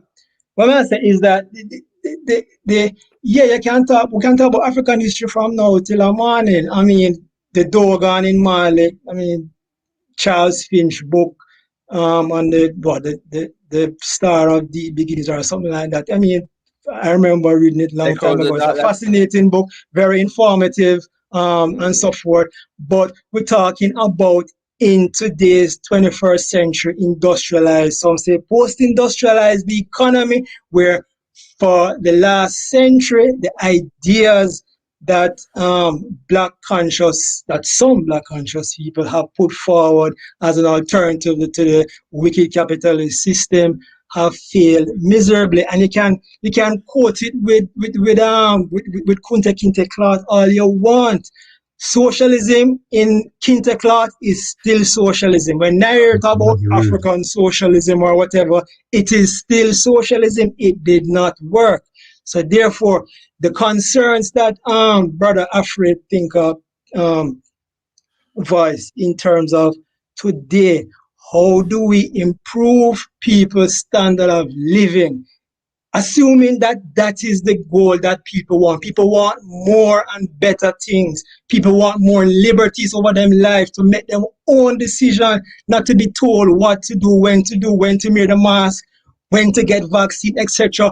What kind of societies guarantee or allow people that kind of freedom while respecting other people's rights? And that system of high productivity and material wealth and freedom is the free market capitalist system. It is not Marxism. It is not African socialism. It is not conscientism or what's the that wasn't my thing at all. You kind of strawmanned me a bit there. That's not what I said. It's not about. I'm saying to you. So you don't want black people to improve the standard of living. We all agree. We all want that. We clearly all want that. That's not what we're talking about here. We're talking about in a system that I've already basically almost gave you some help. Yeah. But thank you. Of course I did, because I'm saying our system I think is clearly the one that leads to equity and fairness. Yeah. I'm saying that, but even though ours is the better system, I'm saying that we need to get to the right answer. It's not just about beating you. You've been beaten from the beginning. What I'm trying to get to is the actual answer that takes us into the future so that we don't revert back to your system. You're looking for the Holy Grail. You're looking for the Holy Grail. There's no blueprint. There's no central planning. There's nothing like that. You're looking for the Holy Grail, and you're going to be doing this now until the day you leave this earth, because people are different, they're diverse, they have different values, the morals, etc. We understand that, brother. There's no one I have a question. Blueprint or 5-year socialist economic plan. Those things have been tried in the 20th century and they all fail. Learn from the mistakes of others. Sorry, five. Brother Delani wanted to come in. I just wanted to share this comment by Ra Kepa Miyamat, who said there is no capitalism. We have socialism for the rich. Brother Kobe, here's one question, brother, so we can get back on point and eliminate the confusion. Brother, Are we in a globe where Europeans with power are oppressing and terrorizing non-Europeans? Yes or no? Yes. Okay. So, yes, right? So with that being said, power is not centered like that. Power is much more complex. It's much more. Power is much more complex because right, in so Jamaica, it's more complex, but it's more complex, we're right? oppressed by well, it's a lot of different things. players. It's a lot of different players. I understand that. I Right, get that. good. Okay, I get that. I got Bill Cooper's book. I get that. Behold the Pale Horse. I'm saying. Michel Foucault. Yeah, absolutely. I'm saying we can agree that we're in a system that Europeans with power are oppressing and terrorizing non-whites, specifically blacks or Africans or melanin or whatever you want to classify us as. We can agree on that. That's their objective. So, who is they? That's the white supremacists. Because they don't all agree on that. But brother, they on no, the they don't. Scale, they agree on oppressing and terrorizing. The mere fact that they're fighting over the election today means that they don't agree. They don't agree on politics. They don't agree on economics. Can you name one place on this planet, Kofi, besides Turtle Island, where Europeans are not terrorizing Africans and blacks? One place. Name one place on this planet. You just answered my question with a question. I asked you a question and you didn't answer it. Answer my question. All right, please repeat it. I didn't hear it properly. My question: can you name one place outside of Turtle Island where Europeans are not terrorizing and oppressing Africans or / black people? One place on the globe. This house. This house right here. This house. Your house? This house right here. Whose house? Okay. And you know why? You know why they can't come in here arbitrarily? I digress. You know why? I digress. Coffee, can I ask a question? Do you pay taxes, rent, or mortgage? Everything. It's everything. oppressive. Oppressive. You see, if we had more competition, lowest prices, competition, lowest prices. Indeed. So, what's it, brother Daddy? Sorry. 21 will be the last guest, Carl. Like I said, I have to jump off. Let me confirm. Is 21 who I think it is? After me do this, I have to jump off as well. Can I get knock on my door? So it is who I think it is. All right. Hear what I'm picking up. Hear what I'm picking up. You see, Kofi represent a particular thinking amongst our people. Yeah. They've bought into the Eurocentric way of worldview. They've become a capitalist apologist. They become revisionists for history. And they got this Kool-Aid vision about... The vast majority of black people support your views on economics. No, but I said the vast majority. All right. Most black people vote Democrats. We all know that. Come on. Let me get it out. And even the Republicans, if the black Republicans aren't for free market anyway. All right, let me get it wrong. Let the man finish, man. Yeah, so patient I was so patient. I had to get abused by your rhetoric. Sorry. My apologies. You know what I mean? Because you kept coming with that weak rhetoric, and it's obnoxious to me to hear you talk like that. I was just trying to correct your incorrect assumption. I listened to you tonight, and it sounded very obnoxious to me because I'm a revolutionary Pan-Africanist, and I find that to be, man, if we wasn't on the battlefield, I don't know how you'd pan out. I mean, to be honest with you, I don't know. You just, I don't understand it. But that's why I don't join there. I've never joined. Yeah. But anyway, the point I'm realizing that you don't accept that even America is a Euro settler state. It's a settler state. It started out as a settler state. It still is. It's a project. No. History is not static. History is not static. That's exactly that. Well, hold on. Let me finish my point. What I'm saying to you is that our job should be to undermine that system, not to prop it up. You see, Yeah, that's but what wait, you don't but understand. what do you mean by It's undermine? freedom. You're going to chop Remember, off your hold nose on. to spite your Hold on, face. What do you mean undermine? That don't make no sense. Kofi, we got to Let come him at finish. the Let him same finish. time. We're soon Kofi, done. I'm very patient. Sorry. I'll allow you to talk. Just let me get it out. All right, Because there's sorry. other people listening and may learn something from this. Because what happened is that our duty as freedom fighters is to liberate ourselves from this oppressive project that dragged us in the mud. Not to try to be comfortable in it, not trying to make it work, not trying to spread our comfortable bed in the house of oppression. Well, you know what I'm saying? We should be trying to free and burn down the plantation and get away. This settler, they took that land, Kofi. They took that land. Yes. Those people still live there. That's a Yes. crime. You're participating in a criminal act. Right. And you wanted to accept that. No, I didn't say that. Don't say that. Redistribution, shit. You're assuming that's the only alternative. That's a false dichotomy. You're assuming that's the only alternative, and that alternative has been disastrous in the 20th century. No, there is. Those are facts. Yeah, I'm saying this. There is no alternative. There is no alternative from taking back. Things. No, they're gonna have to get. We're gonna have to take this shit out their ass. Yeah, but how you take it back? The artifacts. How you take it back? There's a lot of ways to take it back. Number one is to stop using their language as if you're going to usurp it. That's number one. Right. That's number one. I agree with There's that. a lot of ways to take it back. The cure is worse than the disease. Use our prostitute as the cure is worse than the disease of socialism. They're going to have to get that shit back.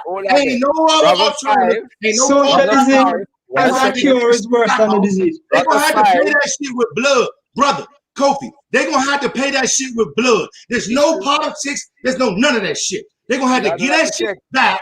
They are already paying in blood, given the fact that some of the gruesome farm attacks in Southern Africa, they are already paying.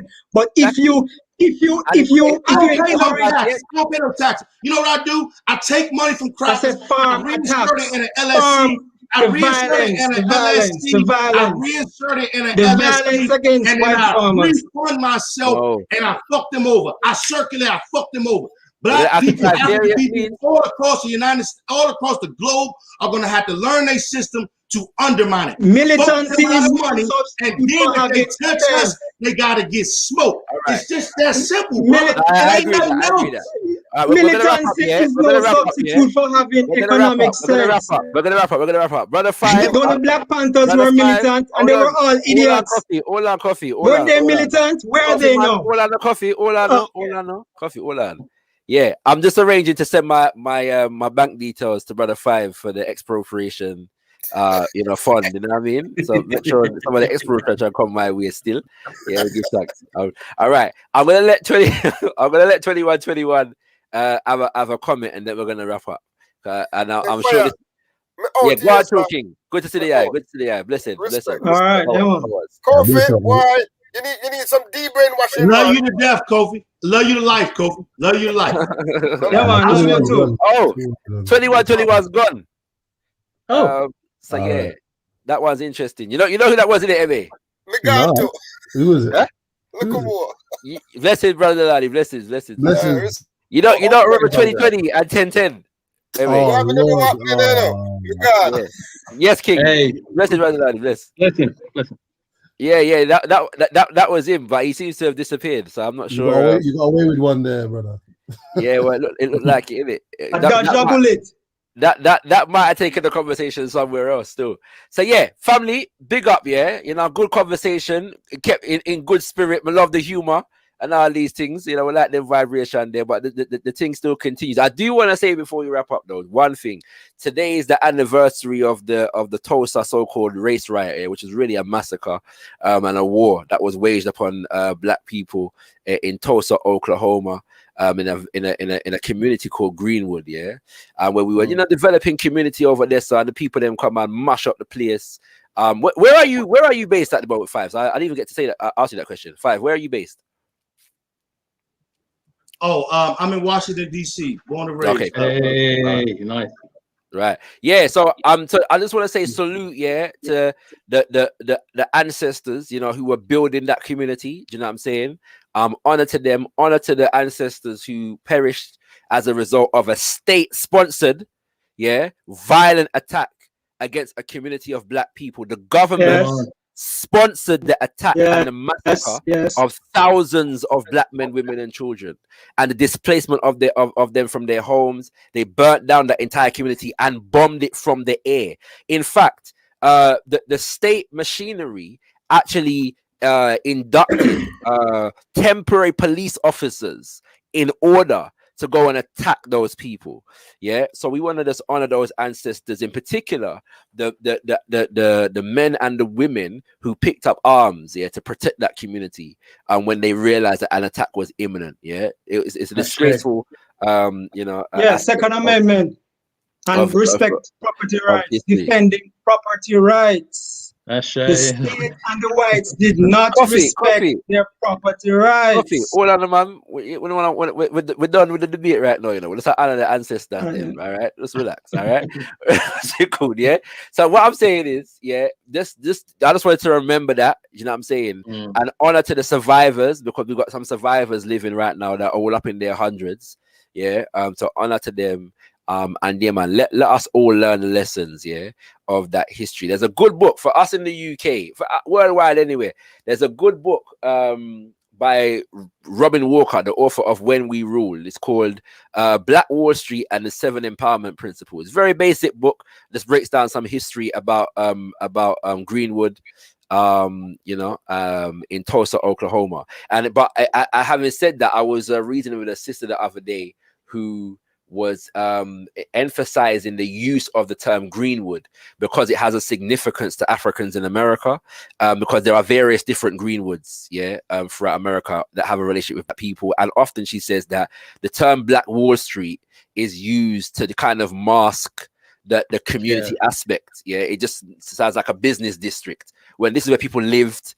You know what I'm saying? They were getting married. They were, you know what I'm saying? So she was encouraging us to really emphasize the use of the term Greenwood and the Greenwood community. So I take that advice, you know what I'm saying, in referring to it Greenwood, but we use Black Wall Street because people understand what that is. So just wanted to mark that anniversary in the closing, and hopefully that, we are inspired to build more along that lane, in the future with our own economic systems and strategies, whatever we decide they should be. Thank you to the brothers that joined me on the panel. Big up to all the Africans around the world who were celebrating African Liberation Day over the past week. Big up to all the sisters that didn't jump on the panel but was listening in. We want to acknowledge you anyway, and stay tuned because I've got a couple of events coming up. I'll play an advert before we're done, and also I've got another live coming up on Wednesday, where I'm talking to a brother from South Africa in terms of what it means to be a Zulu man. What you have to achieve to be considered a man among the Zulu people. So 7 p.m. on Wednesday, which is BST, British Standard Time, or Summertime, sorry. I think that's 2 p.m. in EST. So big up yourselves. And we'll be back soon. Big up, brother Kofi. Because we disagree, but it's love same way. You know what I mean? And we will be taking your resources as and when we achieve the economic system that we want to. But how the site go. All right. But big up yourself, and feel free to come through the platform anytime, and we'll have more debate in a good and positive spirit. Big up yourself, Afro-Thinker. Another day we'll talk more about the failures and the achievements of the Pan-African movement in the UK and worldwide, and all these things. Big up brother Delani, big up M.A. Brown, big up brother 5 here. You came with the bombs right near the end of the conversation. You know what I'm saying? I could have ended right there, right after we come back. I could have ended the whole live, but the other side got. But yes, family, peace. Tendam Wadi, Abibi Fahodia, African Liberation, Abibi Tumi, Black Power, Ashe. Affirming Black manhood, taking back the power to define, develop, protect, and project what it means to be a black man in today's world. On Sunday, the 20th of June, we invite you to join the conversations facilitated by our esteemed lineup, engaging us all in addressing various aspects of black manhood from a range of perspectives, featuring Baba Mwalimu Baruti, defining principles of black manhood, Robin Walker, the economics of black manhood, Ifayomi Grant, rebuilding productive African manhood whilst challenging misogyny, Brother Leader Bandaka, Black manhood, fatherhood, and rites of passage. Ubuntu, building Black brotherhood. This is an online event taking place Sunday, the 20th of June, 2021, from 12 p.m. UK time. For tickets and more information, visit shakaraspeaks.com. International guests, feel free to join us at any time or catch the playback. This is an event for Black men by Black men, affirming Black manhood. Affirming Black manhood, taking back the power to define, develop, protect, and project what it means to be a Black man in today's world. On Sunday, the 20th of June, we invite you to join the conversations facilitated by our esteemed lineup, engaging us all in addressing various aspects of Black manhood from a range of perspectives, featuring Baba Mwalimu Baruti, defining principles of Black manhood, Robin Walker, the economics of Black manhood, Ifayomi Grant, rebuilding productive African manhood whilst challenging misogyny, Brother Leader Bandaka, Black manhood, fatherhood, and rites of passage, Baba Ubuntu, building Black brotherhood. This is an online event taking place Sunday, the 20th of June, 2021, from 12 p.m.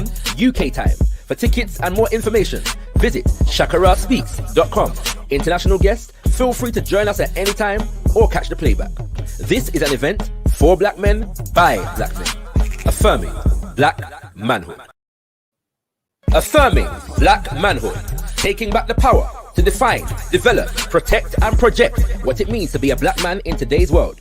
On Sunday, the 20th of June, we invite you to join the conversations facilitated by our esteemed lineup, engaging us all in addressing various aspects of Black manhood from a range of perspectives, featuring Baba Mwalimu Baruti, defining principles of Black manhood, Robin Walker, the economics of Black manhood, Ifayomi Grant, rebuilding productive African manhood whilst challenging misogyny, Brother Leader Bandaka, Black manhood, fatherhood, and rites of passage, Baba Ubuntu, building Black brotherhood. This is an online event taking place Sunday, the 20th of June, 2021, from 12 p.m.